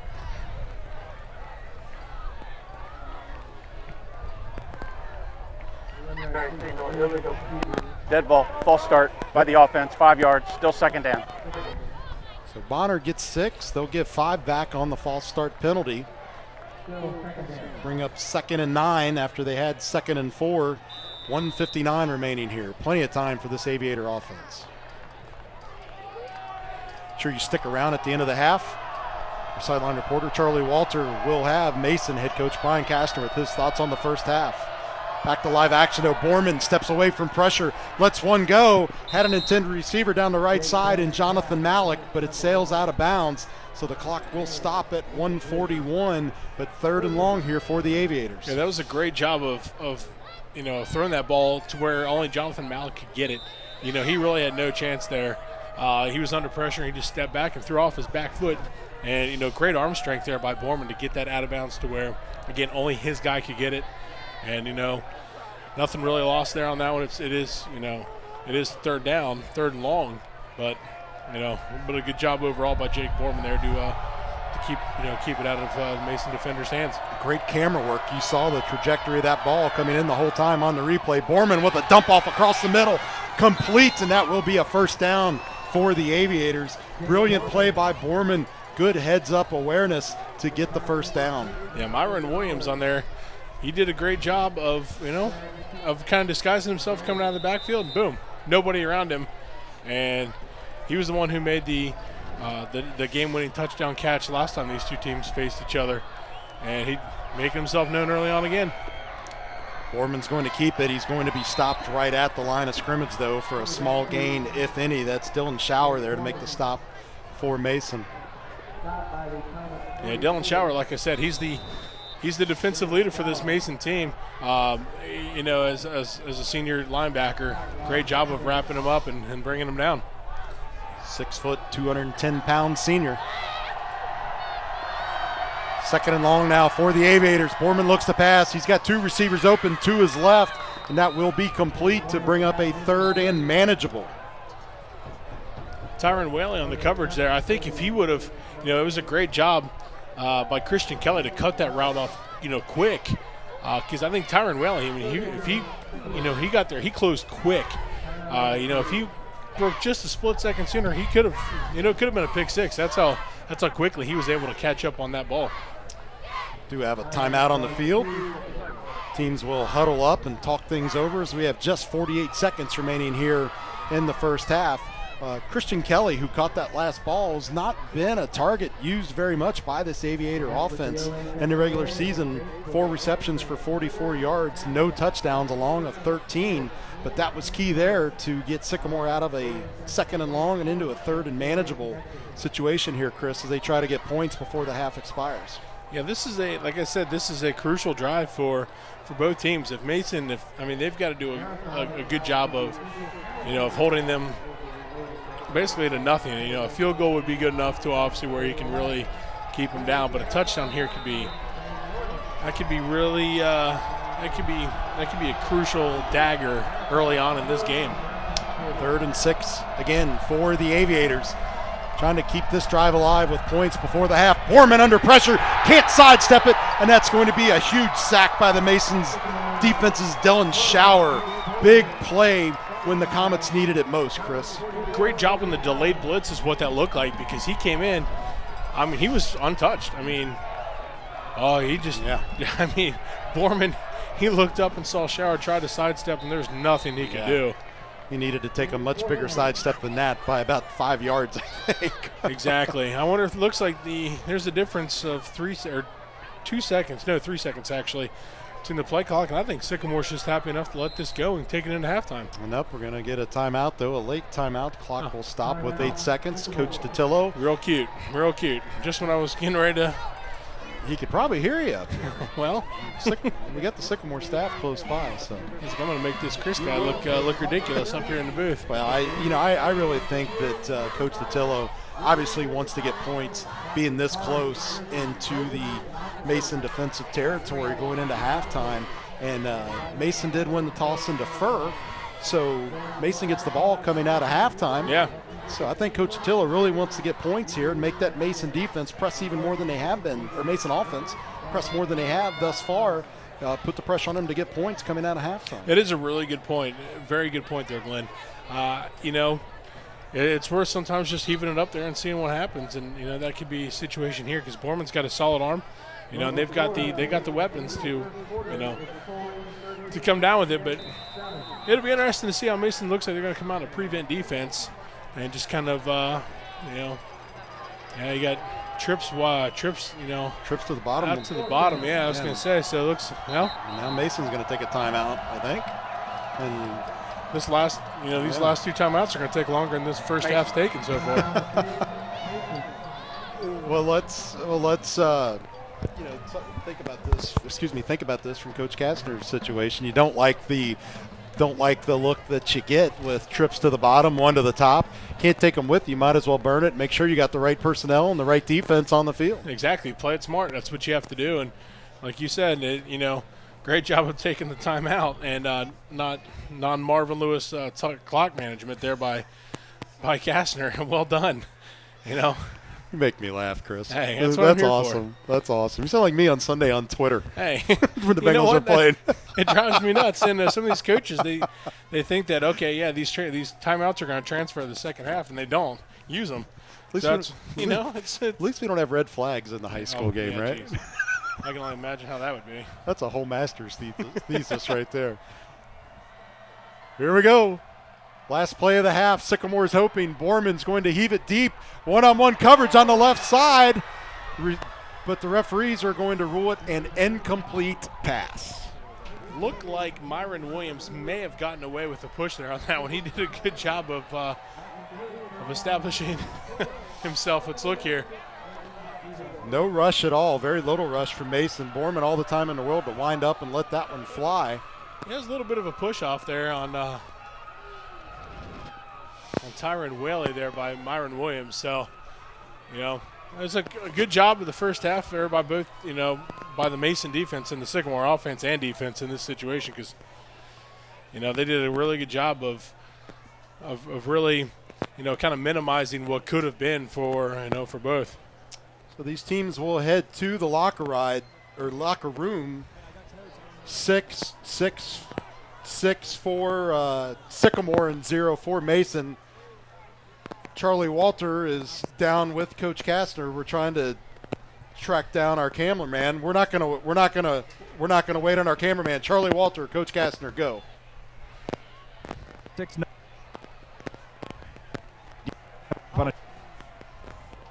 Yeah, I think unfortunately Charlie got just out of range where we could pick him up, and that's too bad, because I was really curious to hear what Coach Kastner had to say, and we'll catch up with Charlie at halftime and get a translation. So that will do it for the first half. Your score: Sycamore 6, Mason 0. Glenn Olson, Chris Asbrock, Charlie Walter, Jason Dudley, and an all-star crew here, Chris Carter Field at Barnitz Stadium. No bands tonight. They have competition tomorrow, so it's going to be a quiet halftime. We'll be back with the second half of action, easy for me to say, right after this.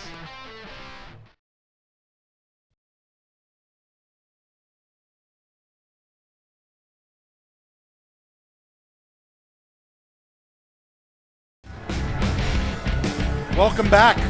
And before we get started with the second half, we do want to take a moment and recognize all of our nation's veterans on this Veterans Day. We appreciate everyone who's ever worn the uniform in defense of this great country of ours. This day is yours, and you deserve it. Veterans, thank you very much.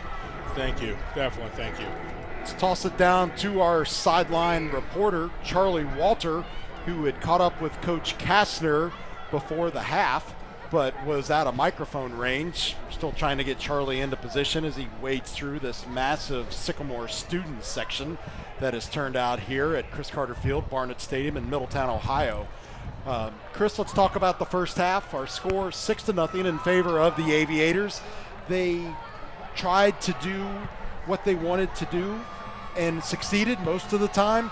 Taking a look at the halftime stats, Rayvon Bonner had 75 or so yards in the first half, which is kind of below average for him, but considering the pace of this game, is pretty darn good at this point.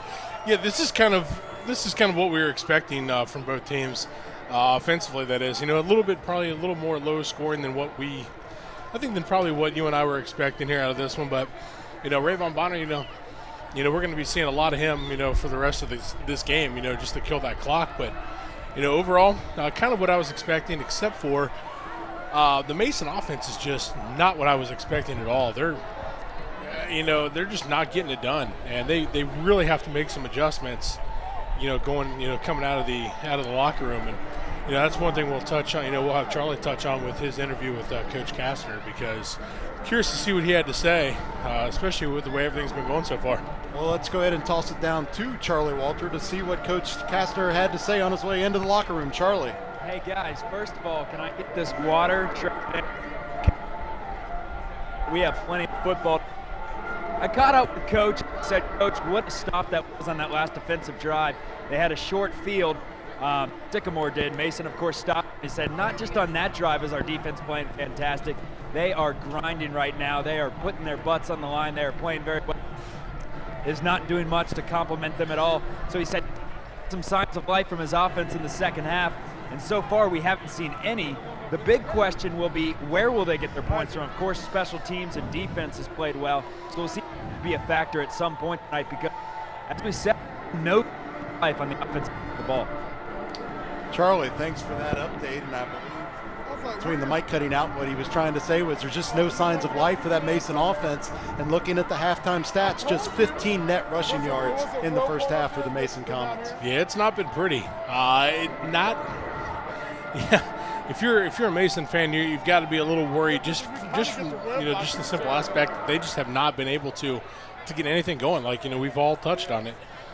You have to credit the Sycamore defense, who's done a great job of game planning, pretty much to shut down the run. And they're, like I said, in the pregame, they have to force Jake Harris to beat them. And, with the pressure that they're applying on them, it's, again, it's a tough ask for the junior quarterback, especially when they can't get anything really going offensively. It's going to be interesting as we get this third quarter started.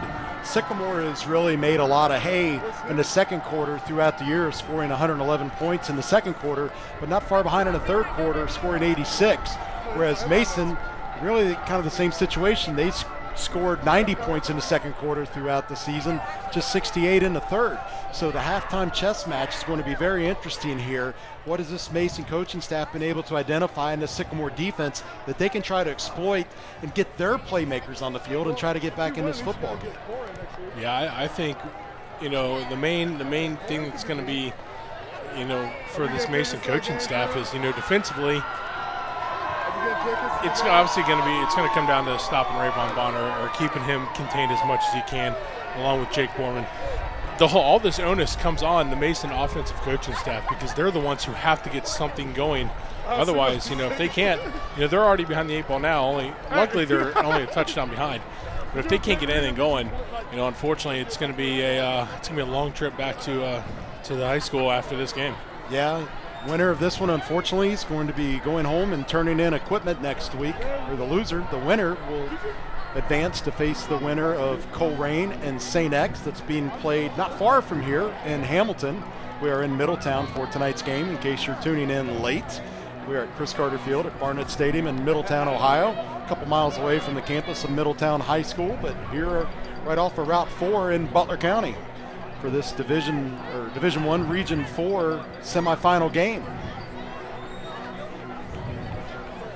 Waiting both teams to head back on the field as the second 3-minute clock is just about 25 seconds away from expiring. Glenn Olson with Chris Asbrock here in the booth. Charlie Walter down on the sideline. Jason Dudley and another all-star crew here on hand to bring you our first high-definition broadcast in the history of ICRC-TV. Thanks again to our ICRC communities for making this possible. We're looking forward to bringing you many more events and brilliant high definition moving forward. Hopefully it'll make me prettier. It's high definition. It's not miracle working, Chris. Hey, you know what? Hey, I got a face for radio too, hey, so we're good, right? I'm not upset. Believe me, I'm not upset. I get it. It's we need to get these kids next door from Mason Radio over here to be on TV, and we'll take the radio job. That's kind of what I'm thinking. That's where you and I belong. So just about set. Again, if you're tuning in late, Mason won the toss in pregame activities, elected to defer, so they will be getting the ball to start the second half here. Waiting on Sycamore to kick it away, and once again, that is J.D. Locke, number 11, who handles kickoffs for the Aviators.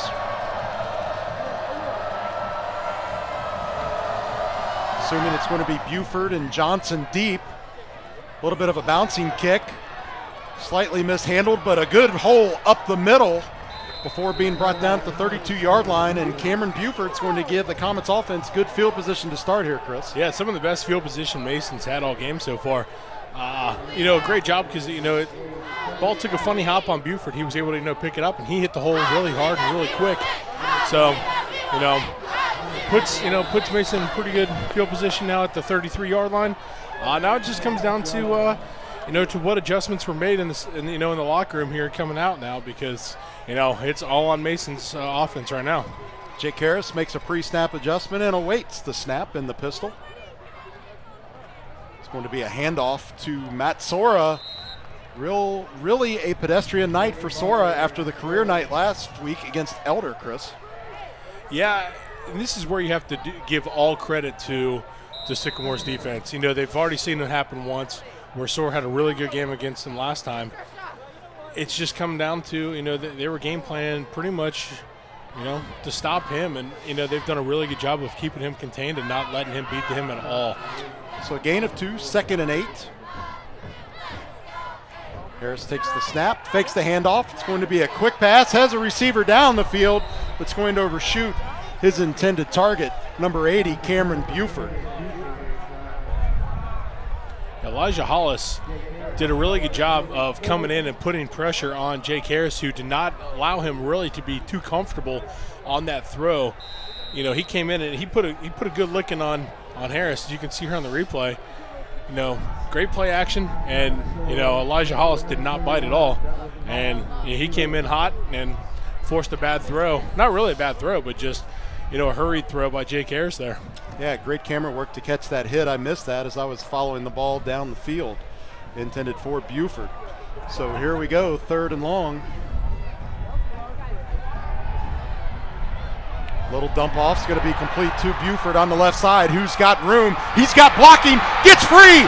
It's just 20 yards between him and the end zone, but he's going to be tracked down inside the 10. A touchdown saving tackle by the Sycamore Aviators. That's the start Coach Kastner wanted for this offense, Chris. Great play call by the Mason offense there. A little swing back pass there to Cameron Buford, who had nothing but green. Once he was able to get past his guy, as you can see here on the replay, watch this. Once he gets out, he just kind of, just goes out in the flat, boom, and does a great job. And right here is where, just pure speed got him. And then once he got past, great job by Brandon Archer to use that speed and take down Buford and keep him from 6. Beautiful replay there in high def. Mason has undoubtedly eclipsed their offensive yardage total in the first half on that single one play right there. That's been the, it's been the story of this game so far for Mason. Look at this play again. Just a great job of selling that by Jake Harris. Beautiful, job of catch and run by Cameron Buford there, as he just had, like I said, open space. But again, it came down to Brendan Archer with the touchdown saving tackle there. And unfortunately, on the next play, Matt Soar just couldn't get anything established around that run. Yeah, 2nd and goal from the 8-yard line, approaching 10-10 to play here in the 3rd quarter. Coach Kastner didn't like what he saw there. Well, Timeout, Mason. I really like this timeout, Chris, by Coach Kastner, because you've got to get points this close to the end zone. Well, I was just going to say that, Glenn. In a situation like this, where nothing went right for you in the first half offensively, absolutely nothing did. So, in a crucial drive like this, you have to get you have to come out with no less than 3 on this drive. And especially after a big play like that, you need to capitalize on a defense that you tend to be let down a little bit after a big play that happens to you. So again, you take the timeout, a smart move there. Now, one thing to watch out for is Alex King, who comes in. He uses his size. He will come in as a tight end as well. Watch out for something like that, because you could see Alex King come out, come out and obviously use his height advantage, in the end zone here in the red zone. So just a quick score update. The winner will face Coleraine St. X. It's Coleraine 20, St. Xavier 7, 129 left in the first half as of about 5 minutes ago from my pal Adam Baum down in Hamilton for the Inquirer Media. It's all no. Touchdown. Touchdown Mason, yeah. Great carry by Matt Sora and a good job of selling that play fake by Jake Harris. I was watching Harris while the play was going on to the right. So great job of selling that by Harris, and Mason got the points it needed, and just like that, it's a tie ball game. Look at Matt Sora, the way he runs the ball. Once he gets in that open space, he just does a great job of running. A great run by Matt Sora, and he was not going to be denied the end zone there. A little bit of trickeration here on the special teams play by the Mason Comets. Going to set up for the point after kick. Reed Nagelchin to attempt said kick. No, excuse me, that's number 28, Andrew Howard. My apologies. Clean snap, kick is up, and it's good. So just like that, it's 7-6 Mason. Let's send it down to Charlie Walter on the sideline. Charlie. Hey guys, well, if you remember, after that first touchdown drive by Sycamore, they actually made their initial PAT attempt, but it was a false start, so they redid it. Mason blocked it. That's why we have 7-6. We'll see if that makes a big difference in this one. Kicking game is always an adventure. Special teams can be very special sometimes, and that's, in this situation, like I said, got the partner cracking up here, but again, it was crucial last game when in the Elder game. All it takes is an extra point, missed here or there, or mixed field goal, which is what we saw when these two teams played back in Week 10. Lots of missed field goals by each team, and it came down. That's what, that basically ended up being the difference in that game. So, well done by Charlie to bring up that point on the extra point. So, indeed, something to watch out for. In special teams special, that was a special play by Alex King on that blocked PAT. So you're right. And Rayvon Bonner is going to field it again inside the 5-yard line. He's got a good head of steam. He's got a hole, kicks it to his right side. There he goes. He's got a block, cuts back across the field into Comet territory before finally being drugged down by number 3 for the Comets. Another touchdown saving tackle. That time Logan Dalton saves the day for the Comets, Chris. Well, plain and simple, you want your playmakers to be handling the ball at all times. And, sort of like what Adam Jones is to the Bengals in special teams coverage, Rayvon Bonner is to Sycamore here. You want to have him touch the ball at all times, because when the ball's in his hands, look what he can do. And we did miss a flag that's down here in front of the Sycamore bench at the 46-yard line. I think it just dropped, actually. He's picked.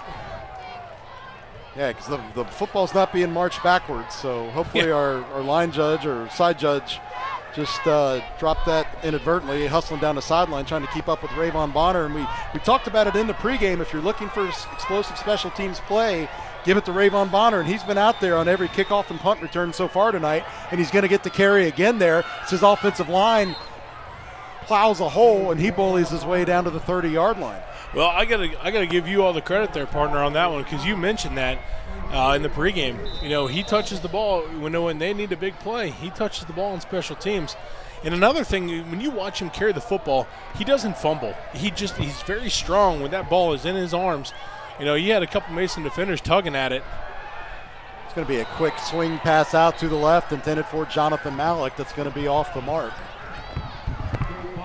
So clock will stop now with 9:19 remaining in the third quarter.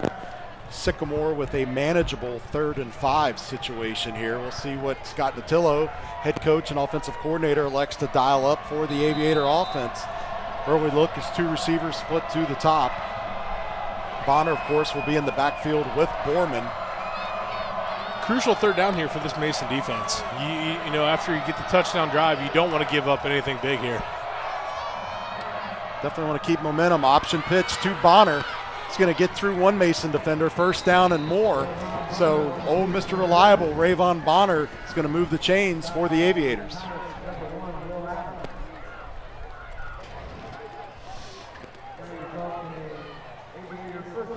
Borman, just a good heads-up play there to get that pitch off to Bonner. And as usual, a nifty piece of running by Rayvon Bonner. Borman's going to keep it himself, has a hole, dives up the middle. That should be another Aviator 1st down.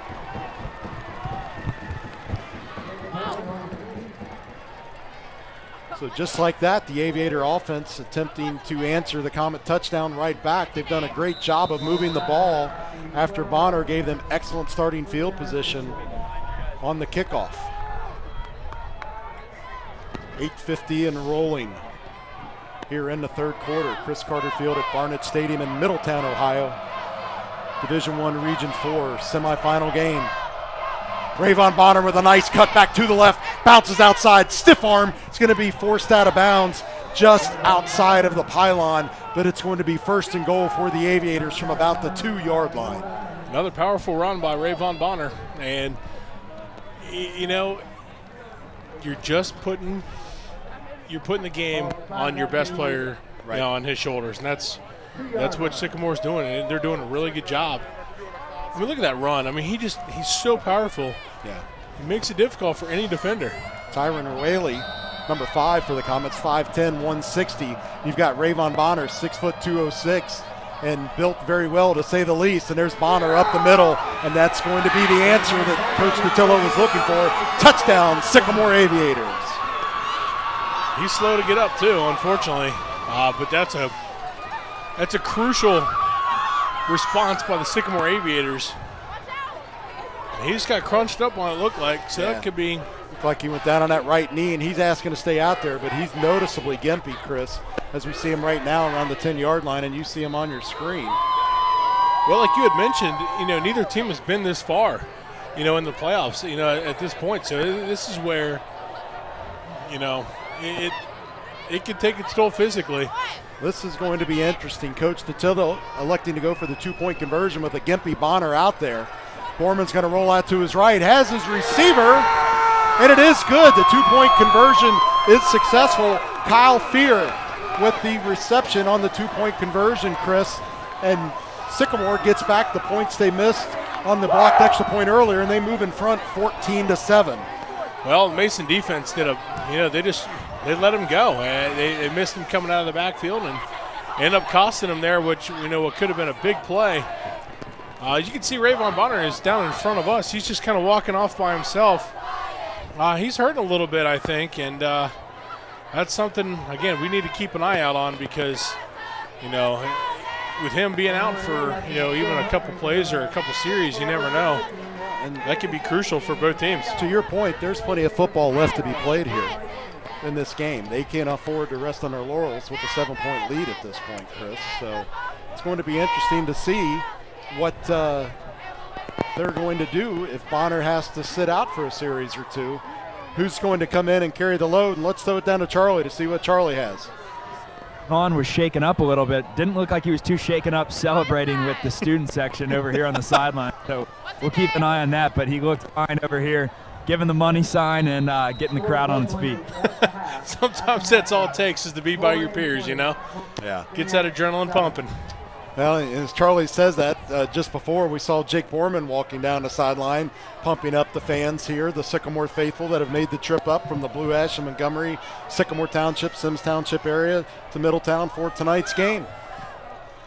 Locke with a nice kick is going to be fielded inside the 10-yard line. Good wall of blockers ahead for Jalen Johnson, who tries to bounce out to his right side. Will be brought down around the 30-yard line. Excellent starting field position for Coach Kastner and the Comets, Chris. Well, now this is where it comes down to the Mason offense here again. Just like it was in week 10, you have to, you got to answer. And all the pressure is now on Jake Harris, Matt Soar, and this Mason offense as they have to get something here. I mean, granted, we've only gone less than 4 minutes already in this quarter. We've already had 2 scores. So, onus again falls on Mason's offense. Harris back to pass with good protection, and it's going to be picked off. No, pass is now ruled incomplete, but Christian Kelly had come up. Oh, no, there it is. Yes, that is an interception. Christian Kelly, number 8 for the Sycamore Aviators. There was a lot of contact between him and the intended receiver. Kelly comes up with the ball for the Aviators. Yeah, I mean, Austin Croy was the intended receiver. He just got his feet tied up here on this play. When you can see Jake Harris jumps back and just, he makes a great throw. And again, feet got tied up. I don't know what the official was thinking, signaling incomplete. I mean, maybe he got a little confused. But yeah, I think so. I think the cold froze his brain a little bit on that one, but it happens. Happens to the best of us. Let me get a quick take. Charlie, back down to you. Yeah, well, the student section real fired up. That is the most amped that the student section or any of the players have been so far. That interception really got him fired up. Looked like the ref was maybe reaching into his pocket to grab a flag. He said, nope. So here we go. Jonathan Malik, another explosive playmaker for this Aviator offense. Chris, walk us through the replay on the pick. Yeah, I mean, again, if he just got tangled up, excuse me, I'm a little choked up on this play.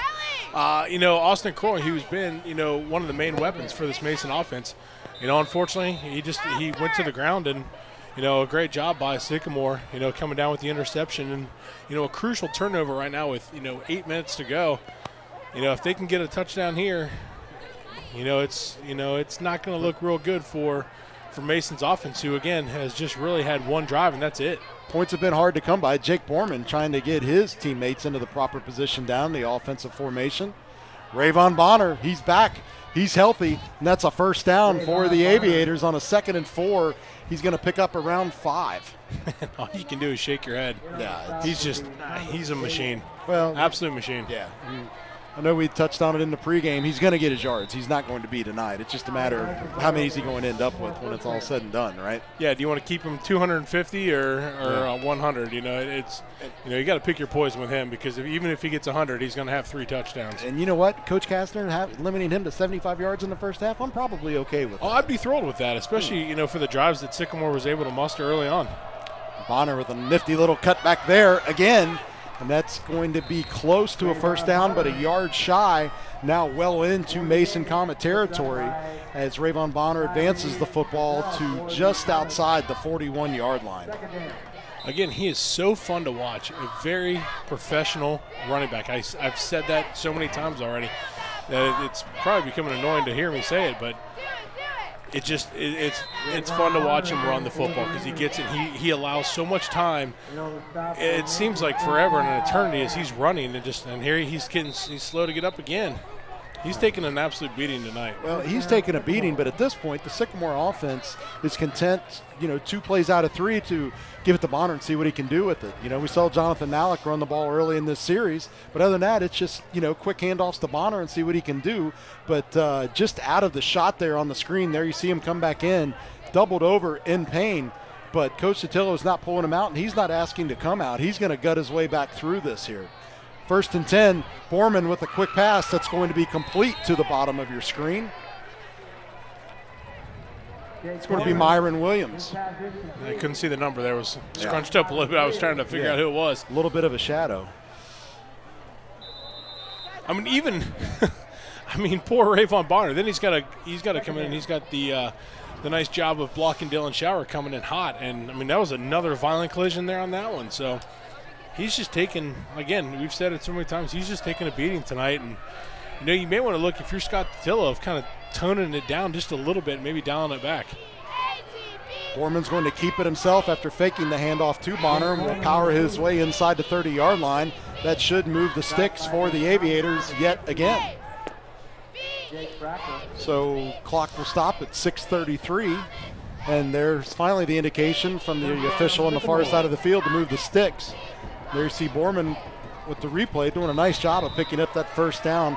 Excellent work by our camera crew all night with these high-definition cameras. Seen the game better than we've seen it all season. And definitely. This is a statement drive here by Sycamore. With 6:20 to go here in the third quarter. Statement drive. They're really shoving it down Mason's throat. Tate Goodyear is going to shift over from the right side to the left, but the play is going to go back to the right. Rayvon Bonner is going to power his way down to the 20-yard line, and again near another first down. Sycamore just picks up chunks of yards. You go back and look at a drive chart tonight or a play chart, it's not 1 or 2 yards, it's 5 yards, it's 6 yards, it's 7 yards. Outside of a sack here or there, yeah, everything's been positive. It's been very impressive, workman-like type game here by this Sycamore offense. Got to give all the props to the coach Sotillo, and especially the offensive line, who's done a great job for opening everything up for Bonner. 2nd and 1 for Bonner, who gets the call, cuts his way back toward the middle down to the 15-yard line. And Bonner just doesn't look like himself. We've talked about it many times on this drive. He's just looking like he's playing with about half a tank right now, but not of energy, just of physical ability. He is truly hurting down on that field. Yeah, that he is. He's, even kind of walking back to the huddle a little bit, he's taking his time. And, obviously, in a physical playoff game, everything gets amped up just a little bit and dialed up just a little more than a normal regular season game. Going to go back to Bonner, tries the left side for a short gain that time. Approaching 5 minutes to play here in the third quarter. You'll watch the replay. There goes Bonner. Just not able to cut there. Even had he cut, he had a wall of white jerseys awaiting him, so he'll take his yard, bring up 2nd and 9, and await the play to come in from the sideline. We got to give a lot of credit to this Mason defense as well, who's doing a really good job, because they've been on the field a lot so far this game, and they're doing a good job of keeping. Oh, quick pitch. And Bonner's going to be tripped up down inside the 10-yard line. He slams the football to the ground because he'd known, had he not been tripped up, that had 6 points written all over it. That definitely did. I mean, just that, the quick option there, and again, Bonner does a great job of bringing the ball in. Woo! And yeah, touchdown saving tackle possibly there on that one. It's going to be interesting if Sycamore is able to advance to face Coleraine, if that's the way this shakes out, because when these two teams played back in week 5, I believe it was a Thursday night game for Time Warner. Sycamore was coming off a short wake after a physical game against Princeton, and there was a shot to the end zone that's ruled incomplete, but a late flag comes in from the official in the end zone, Chris. I don't know about that one. That one looked to be uncatchable. It looked to be over his head, especially, Kadeem Fall, he's a tall drink of water, 6'3", 190. It just, again, there was contact, so, it is one of those things. And Pass interference, 31 on the offense. Oh, offensive. Third down. Oh, well, okay then. Well, about that. Oh, just kidding. Didn't see that coming, did we? I didn't either. That was Kyle Fair. It looked like he may have set a pick on Cole Pierce, is what it looks to be, on the bottom part of that screen. So that's a crucial penalty now, because now you're pushing your offense back when they were really moving forward. Again, and back to my earlier point before, the option play. Great job so far. You got to give a lot of credit to Mason's defense, who's been on the field a lot and really kind of minimizing the damage for what they've been dealt. So, now you're asking them to step up again here big. This is basically going to be a 3rd and 20 play, Chris. They're going to need to get up to the 7-yard line to get a first down. The ball is going to be snapped from the 27. 3:51 remaining here in the third quarter. Division I Region 4 semifinal game. Borman's going to elect to keep it himself. Nothing doing up the middle there. Mason defense was ready for that one. Makes you wonder what Coach Totillo's thinking here. The Aviators have only attempted 6 field goals this year. Jacob Hasselbeck, 3 of 6 on those field goal tries. So 4th down now. It's a cold night. We talked earlier, this is probably the coldest night these teams have experienced in a game-type situation. And now Jake Borman's holding his throwing hand down on the field. Yeah, this game's taking its toll on Sycamore right now, just the sheer physicality of it. And now you're asking for a quarterback who's hurt. Now he's your holder, so that's something to watch out for here on this play. Yeah, I think Sycamore's going to end up burning a timeout here. He's out. Yeah, Jake Borman is the holder, as Chris mentioned. He was shaking his hand after that last play. Coach Totillo likes to go for the field goal try, which is going to be a pretty long field goal. The ball's going to be snapped from the 27. 10 more yards at the back of the end zone, that's 37, and tack on 7 more from the spot, from the hold, that's a 44-yard kick. Yeah, that's asking a lot, especially kicking into the wind. It's not as windy as it has been. Flag's still going pretty good down there in the west end zone there. Yeah, you're asking a lot. And like I said, and last time these teams met, each team missed a field goal or 2. So that's one thing to watch out here. Because, a missed field goal in this situation, huge for this Mason defense, who, once again, is in that bend but don't break mentality for what they've been dealt being on the field as long as they have been. Well, and I would doubt we'd see it, but don't forget Coach Totillo has got some gadget plays up his sleeve. Is this an opportunity to try a fake field goal here? Nope, they're going to attempt the kick. And he missed it. Yeah, it's going to be short and wide to the left. So a valiant effort by Jacob Hasselbeck, but it's going to come up short, and a good hold that time by the Mason Comets defense after Rayvon Bonner set up the Aviators offense with a great return, but the Aviators shot themselves in the foot with a few penalties and mistakes. In a game like this, with this magnitude, it's the little things that you have to get done. And Sycamore in that drive did not get them done. They were able to drive all the way down, but then it was one of those situations where, hey, take 2 steps forward and then 3 or 4 steps back.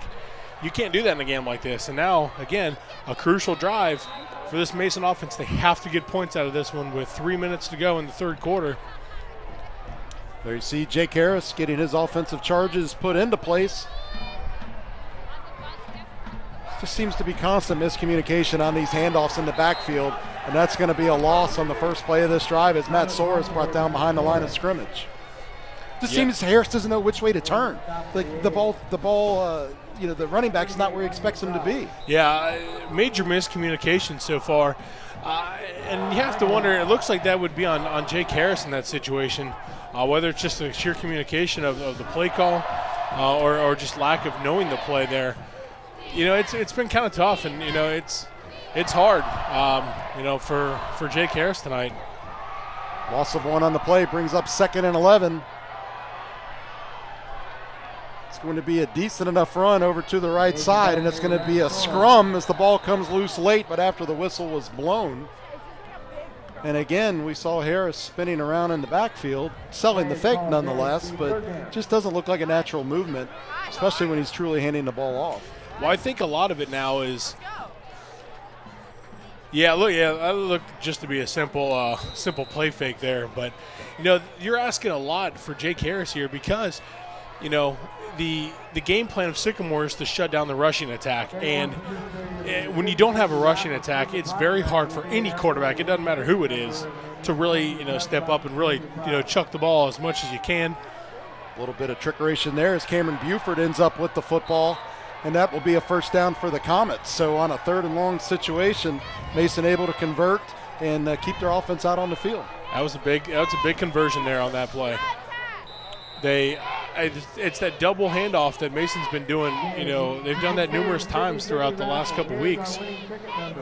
It worked out there, so you're going to continuously keep this drive going and continuously keep that clock from running. So big play there by the Comets. Going to go back to Sora, who's going to stumble his way over on the right side, and a nice pickup on first down for Matt Sora and the Mason Comets. Looks to be a gain of 6 or 7. I was just going to say, Glenn, looking at this, it kind of seems like Mason's getting in a little bit of a rhythm. Sora popped up there. I just watch him when he pops up after this play, see if our cameras caught it. He just popped up a little bit of conviction there, and he's starting to get into that rhythm, which could be, crucial for Kastner and this Mason offense. Between 3rd and 4. Yeah, Sora definitely carried the load against Elder last week, and they're going to go right back to him again. That was Trey Knapp, number Trey 27 Knapp, on that carry. Knapp in the regular season, 12 carries for 48 yards. So he doesn't get it a lot, but when he does, he gets 4 yards a carry. Sycamore able to move the chains, 1st and 10 now. Approaching 25 seconds to play here in the 3rd quarter. Mason's going to have to get some points, but I like the way they're keeping this Aviator offense off the field. Well, that play did not work. No. It was great penetration by Sycamore's defense there. There was nothing. There was really nothing there that could be done. Yeah, you can watch this on the replay. Another one of those plays that was just doomed from the start as they go back to Trey Knapp again and gets blown up behind the line of scrimmage. It's a loss of 1, 2nd and 11, and that is indeed the end of the 3rd quarter. Here from Chris Carter Field, Barnitz Stadium in Middletown, Ohio. The Sycamore Aviators 14, the Mason Comets 7. Well, signs of life in the 3rd quarter, partner, that time for the Comets offense. Yeah, it's just what the doctor ordered, it looks like. Great halftime adjustments coming out by Coach Kastner and his offense. Able to get a lot of stuff, kind of getting that little bit of a rhythm. Granted, it did take, the one long play by Cameron Buford there on that pass. But, sometimes that's all you need. It's just to get something small like that, get going.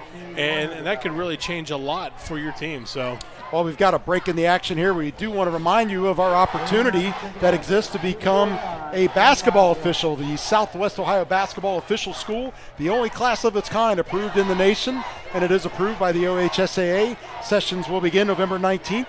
And run through the 23rd. Contact Jerry Fick at swdoc@fuse.net, swdoc@fuse.net, or contact us here at ICRC. We'll be happy to pass that information on to you.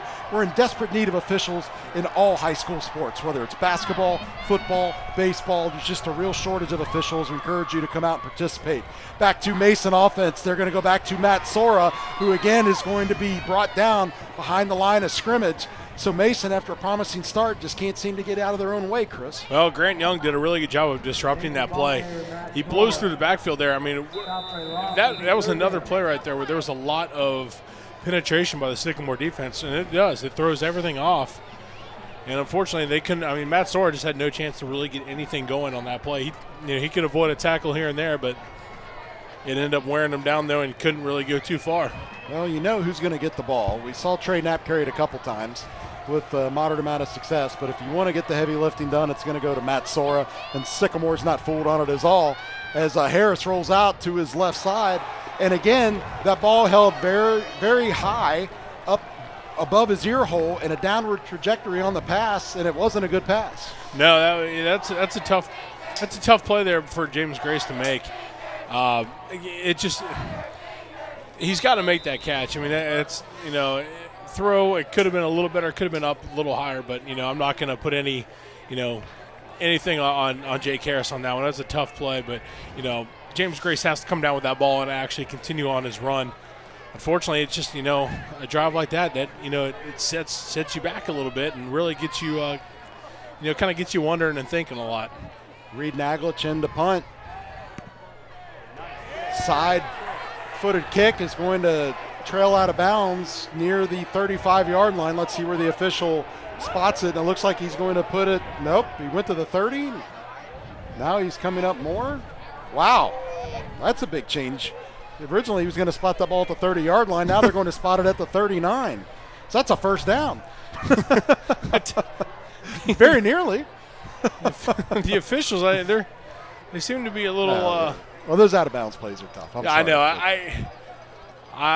Hey, better them than me because they mark it a heck of a lot better than what I would. Well, and that official has to look in the air and see it's going out of bounds, so he's able to get some help from his teammates there and get the ball spotted in the right place. Yeah, I thought he did a great job. He had to go, and when you have the coaching staff right there trying to point, and that's a tough thing to deal with. So, the Sycamore coaching staff was pleading their case hard. So. And they were pleading for another 10 more yards. Yeah, first and down from the 39 for the Aviators here. 11:05 remaining in the final quarter. Little fake by Borman. He's got a receiver. He's got him deep. Oh, what an interception! Intercepted. Wow, Will Adams. An amazing play by the Mason Comets defense as Jake Borman was looking for Jonathan Malik, had him in one-on-one coverage, but just like that, signs of life again for the Mason Comets. Watch this great, what a beautiful pass there by Borman who stood in there and took the hit. Will Adams, you could see, what a catch. One-handed, brings it down. Absolutely beautiful play by Will Adams. Props to him. And, that's a crucial turnover there. Just when your offense, put your defense in a bad spot. Hey, they come out and they make a play and get them back on the field again. Well, plenty of opportunities here for Mason with 10:57 remaining. Right back to Matt Sora, who tries his left side, not quite able to turn the corner, but it's going to get at least a yard or two of positive yardage. That was... that's a Matt Sora run right there. He was able to, he gets in that open space, and he's another powerful runner like that. He's going to lower that shoulder and make you feel it as well. Christian Kelly forcing Sora out of bounds for the Aviators. 10:52 now. Harris awaits the snap. Man. Tough sledding out there, to say the least. Mason doing a good job of creating some deception as to who's going to end up with the ball with the motion man. But, again, Matt Sora ends up with it and able to fight his way for a gain of about 2. But it's going to set up a 3rd and 6 situation, 3rd and 5 maybe, 3rd and a long 5, let's call it. So a chance here for the Aviator defense to hold, and the Mason Comets offense on their heels needing to convert. Yeah, this is a big 3rd down here. And Sycamore's defense, from what they've shown so far, they're definitely up to the task. Yeah, they don't want to give this ball back to Sycamore just yet. Harris with the play fake. Lets it fly this time. Has his receiver. It's complete to the top of your screen, the left side of the field. 20. Austin Croy. Yeah, finally forced out of bounds inside the 15-yard line. So just like that, when you're pinned up against your own end zone, a huge change of field position for the Mason Comets. A great catch by Croy and a great pass by Jake Harris. I mean, look at this. It looked like Christian Kelly, the defensive back there for Sycamore, he was reading the ball really well, and it looked like he just got out of place. And Austin Croy, he's one of the main weapons for this Mason offense, stuck with it and he hauled it in beautifully, and that's a humongous play for this Mason offense. And now, hey, you're 17 yards away from possibly tying this game up. Just what the doctor ordered for the Mason Comets. It's going to be Trey Knapp again on the carry, number 27. Send it down to Charlie on the sideline. Charlie. Well, guys, it's been feast or famine so far, I'd say, for Mason. That's the second 50-plus yardage gain, and that one's absolutely huge. Let's see if they can punch it in here. Would be huge for Mason if they're able to do that. That's a great point, Charlie. It has been feast or famine for this Mason offense. It's been the two big plays that have really put their offense in position to get something going, and now it's on them to get to punch it in again. Sora goes in motion, but it's going to be a give to Knapp up the middle, and not a whole lot there for the Mason Comets. Matt Sora lined up in that H-back position that time, Chris, as the Mason offensive staff elects to give the junior Trey Knapp another carry. I'm curious to see now what they do here on this 3rd and 5. They've got a couple different options. You have an Alex King who comes in. You got Cameron Buford. Look for maybe another play action pass, which is what has worked. It's worked in the past. On the last two big plays. Look for something like that here, especially right now. I think they could really get something going with it. Just kidding, I'm a liar. Sometimes a coach can outthink himself as Sora gets the carry and there's just nothing there on the right side of the formation. To me, in that situation, go ahead and take a shot. That's kind of my thought. To the end zone. It's not that they're overdoing it, because you've got one of the best running backs in the GMC, and you use them. That's what they're for. And Coach Kastner is going to take, I believe that's timeout number 2. It is. Of the half, and needing to convert here on a 4th and 3, probably a good opportunity to talk this over and make sure we got the right play and the right people on the field. So let's take a look at our Division I Region 4 bracket. You can see how things have shaken out so far. Mason defeats Elder last week. Lebanon falls to Sycamore. Fairfield has their season come to an end in Week 11 to St. X, and Colerain all over Springboro. That game was close for the first half. For a little bit, yeah. Yeah, the Cardinals able to pull away in the second half. That Colerain-St. Xavier game is at halftime right now. The score was holding 20-7 the last time I had a chance to check, which has probably been a good 6 or 7 minutes ago. And, of course, Sycamore and Mason playing here tonight. The winner will advance to face the winner of Colerain-St. X at a location yet to be determined in the Region 4 regional final. Sycamore players and fans trying to get the faithful on their feet. Mason trying to convert on a 4th and 3 here to keep this drive alive. Matt Sora in the backfield. It's going to be a pitch to Sora on the left side. The blocking holds up. Didn't get it. He's short. It's going to be about a yard short, Chris. I agree with you. The blocking held up initially, but then it was overran at the top of your screen. You'll see that on the replay. Yeah, Sycamore celebrating. That's going to be a turnover.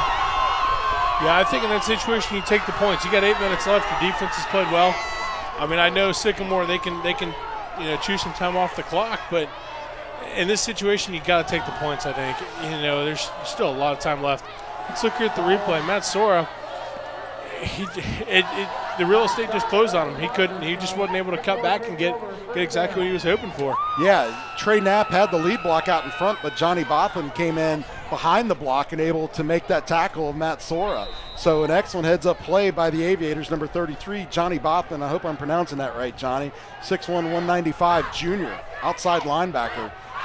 Very good play to get the Mason offense off the field. Yeah, that's a tough way to have your drive in right there. Well, all credit to Johnny. That was just a heads-up football play to come in behind that block. Borman's going to hand it off. Not a whole lot happening up the middle there that time for the Aviators.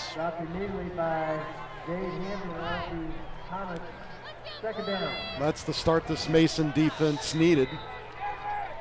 Colerain's still up 20-7. We're informed by our producer, director, Jason Dudley, in the truck. Game's moving at a little bit of a slower pace than ours is here. They must be trying to air the ball out a little bit tonight down in Hamilton, Chris. Yeah, this is a matchup between two teams that run the ball a lot. So naturally, our clock's just going to be bleeding. It's going to be another give to the Aviators running back. It's going to be good for about 2 yards. Rayvon Bonner with the carry for Sycamore. Yeah, that's what makes it even more puzzling on the play call there on the 4th and 3. I think if you take the points, Sycamore's just they're gonna continue the drive that they're doing right now, and being up 4 points, they would still handle it I believe the same way, and you could get the ball back, but now you're forcing yourself to score a touchdown again, just to tie it as opposed to possibly taking the lead. Gonna bleed that play clock for all it's worth. Are the Sycamore Aviators. You got Fall and Mallett split to the bottom of your formation, but it doesn't matter. It's going to go to Rayvon Bonner, who's going to try his left side and will be brought down inside the 15-yard line. Wow. So a great stop there by the Mason defense. Will Adams does a great job of coming in there. Well, we got a flag. Looks like you're going to, yeah, I was going to say it's going to be a face mask. And that will be a big one for the Aviators. Unsportsmanlike conduct on the defense, number 5, 15 yards. That is a big one for the Aviators offense, as it's going to go the other way. Take us through the replay. As you see, great pursuit there by Will Adams on that play. He does a great job of keeping Rayvon Bonner from breaking that tackle and taking him, to the outside. I didn't see what the unsportsmanlike conduct was on Tyron Whaley, which is that's crucial because now, you give him a first down now at the 29-yard line when you had him stopped. So, yeah, the clock is stopped after the penalty, but a little bit of confusion there. Some of the Mason receivers trying to get the play call in didn't catch the signals due to the crowd of traffic on the field. So Borman with the clock stopped at 6:35, taking his time, making sure they get this play call right. The revised signals come in from the Aviator sideline. Rayvon Bonner cuts back. Enough room up the middle is going to be a gain of close to 3 yards, maybe closer to 2.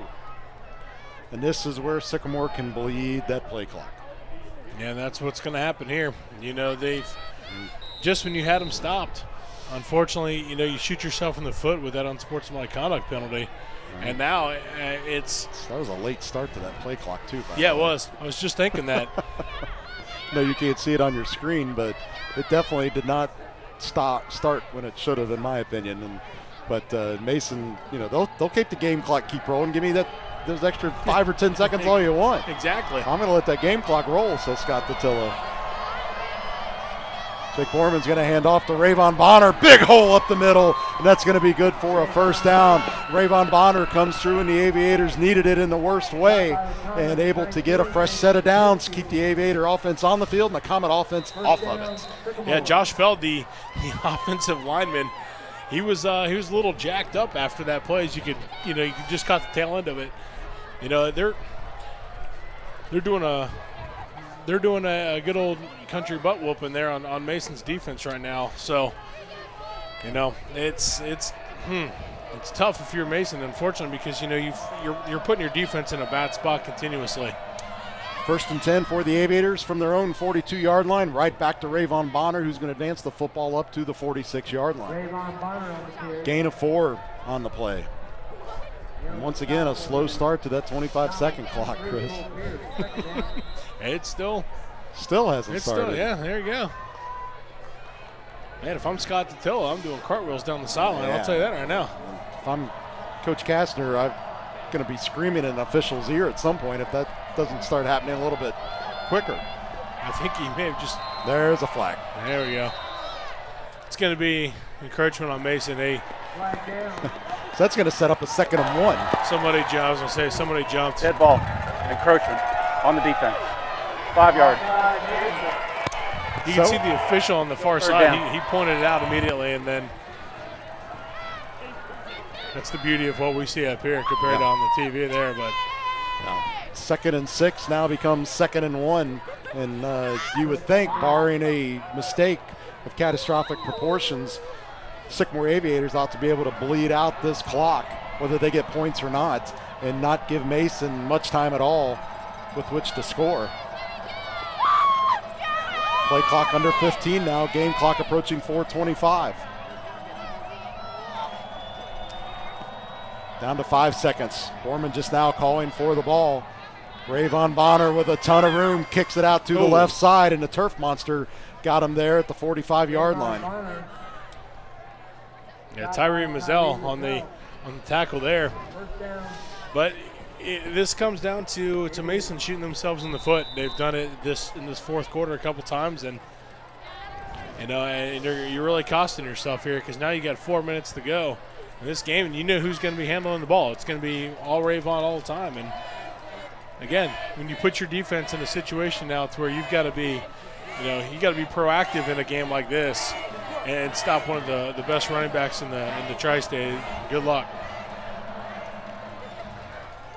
Rayvon Bonner. It's going to be a steady dose of Rayvon Bonner, as my partner just described. He's going to advance the ball up to the 39-yard line as we now approach 3:35 to play in the game. Sooner or later, well, Coach Casper's down to one timeout, so doesn't do any good to burn a timeout prematurely here. Yeah, it just shows how crucial that unsportsmanlike penalty was, because now you've wasted another 3+ minutes off the clock just because of an unsportsmanlike penalty that that could have got you off the field, because that was the third down that they had him stopped. Kadeem Falls split to the bottom, Malik to the top, but it doesnon matter because Rayvon Bonner gets the carry right up the middle. He's going to get a hard-fought single yard to advance the ball up to the 37-yard line, 38-yard line, I believe. So 3rd and about 5 here for the Aviators, and all of a sudden they've got to convert here to keep Mason off the field. Well, the way they're playing, I don't think it's really going to concern them too much. They could punt it, force Mason to go, every bit 80+ yards to try and tie this up, and they haven't been able to really do much this whole game. Well, it's an excellent point, but we saw Jake Harris complete that pass earlier on. So all you need is an opportunity, but you got to get that opportunity first. But Rayvon Bonner is more than likely going to get the first down, and no, he's going to be tripped up and a yard shy. So decision time for Coach DeTillo on 4th and 1. Cole Pierce with an accidental tackle, it looked like, as he was knocked down, as you could see. No, my bad. Just a beautiful, beautiful oops tackle there by Cole Pierce to keep Rayvon Bonner from converting that first down and bring it up fourth. It looks like about 4th and 1, just a little over 1. Michael Condon, our official tonight. God bless you for owning up to that mistake with the my bad over the PA system. That's awesome. Michael Condon, you're my official of the day. It's rare an official will admit a mistake. So he did it in front of God and everybody. He did. Yeah, there's no stopping him on that one. Anyway, Sycamore takes a timeout here with a 4th and long 1 situation upcoming.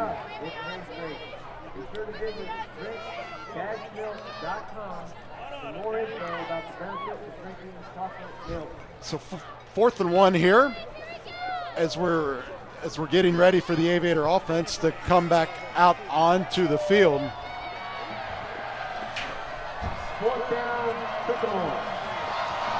Hey, let's toss it down to, we'll go down to Charlie after this play real quick. He's got a little bit of a funny anecdote for us.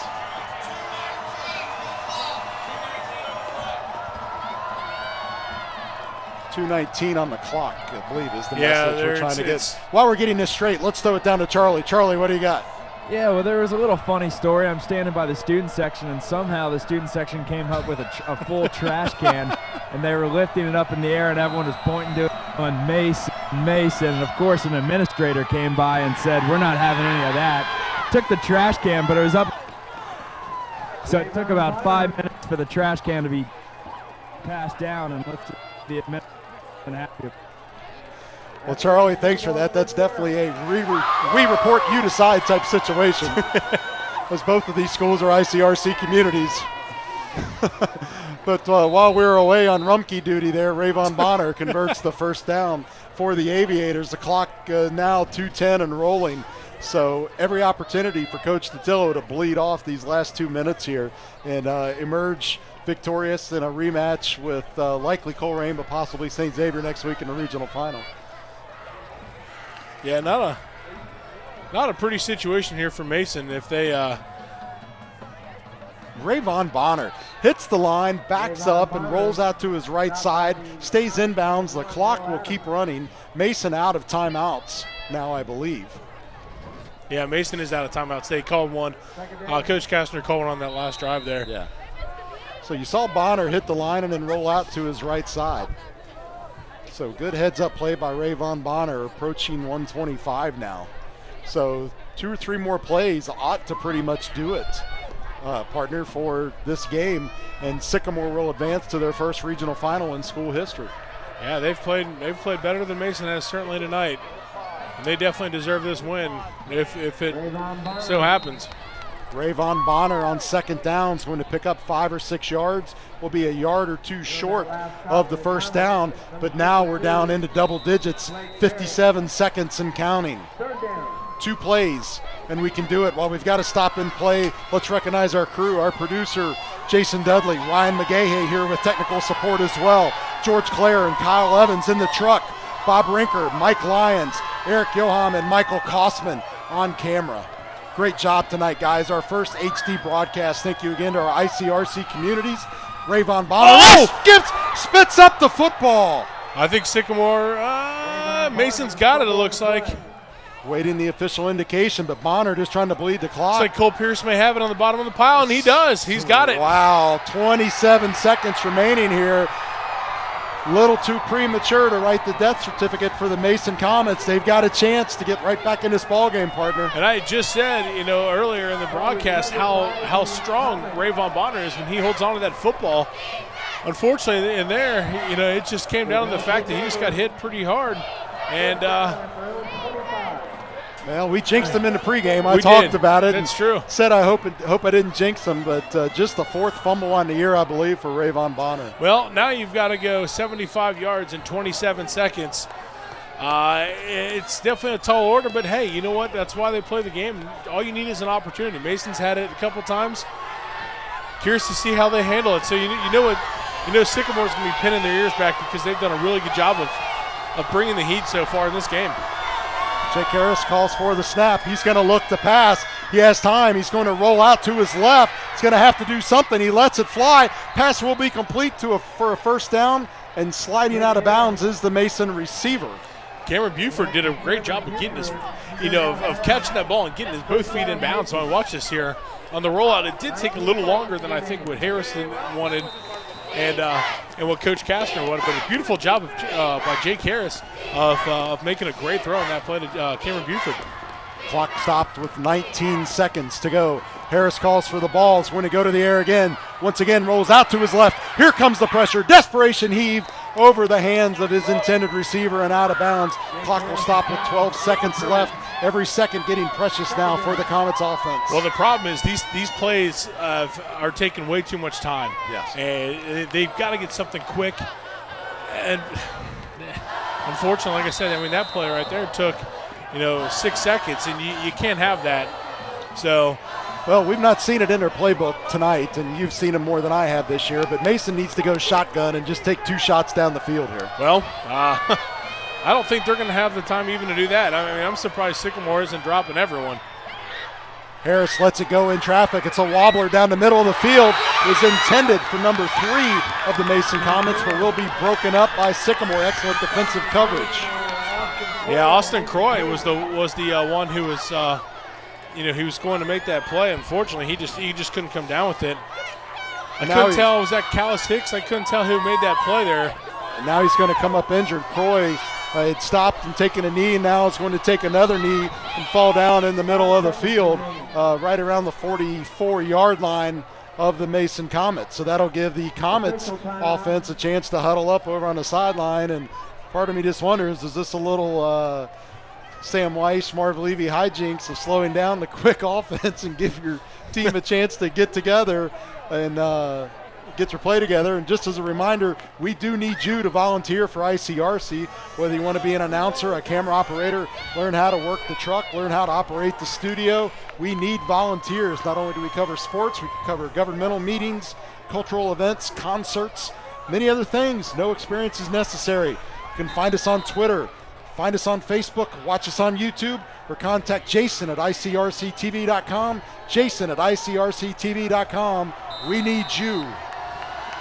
You get to work with this new fun high definition stuff we have now too, right? So here we go, 5 seconds left, likely the last play of the game, barring a penalty. Quick little dump off. It's going to be a hook and ladder attempt. The ball's still live in the air. They're still laddering it around. The play is still alive. They're going to go back across the middle of the field, but that's probably going to come to an end. The ball is loose. Sycamore recovers it. Sycamore recovers it. It's probably going to go to the house. Touchdown, Sycamore!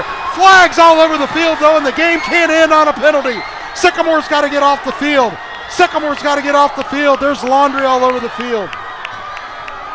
And there's another flag that was just thrown for the celebration. So officials trying to get this Sycamore Aviator team back over to the sideline.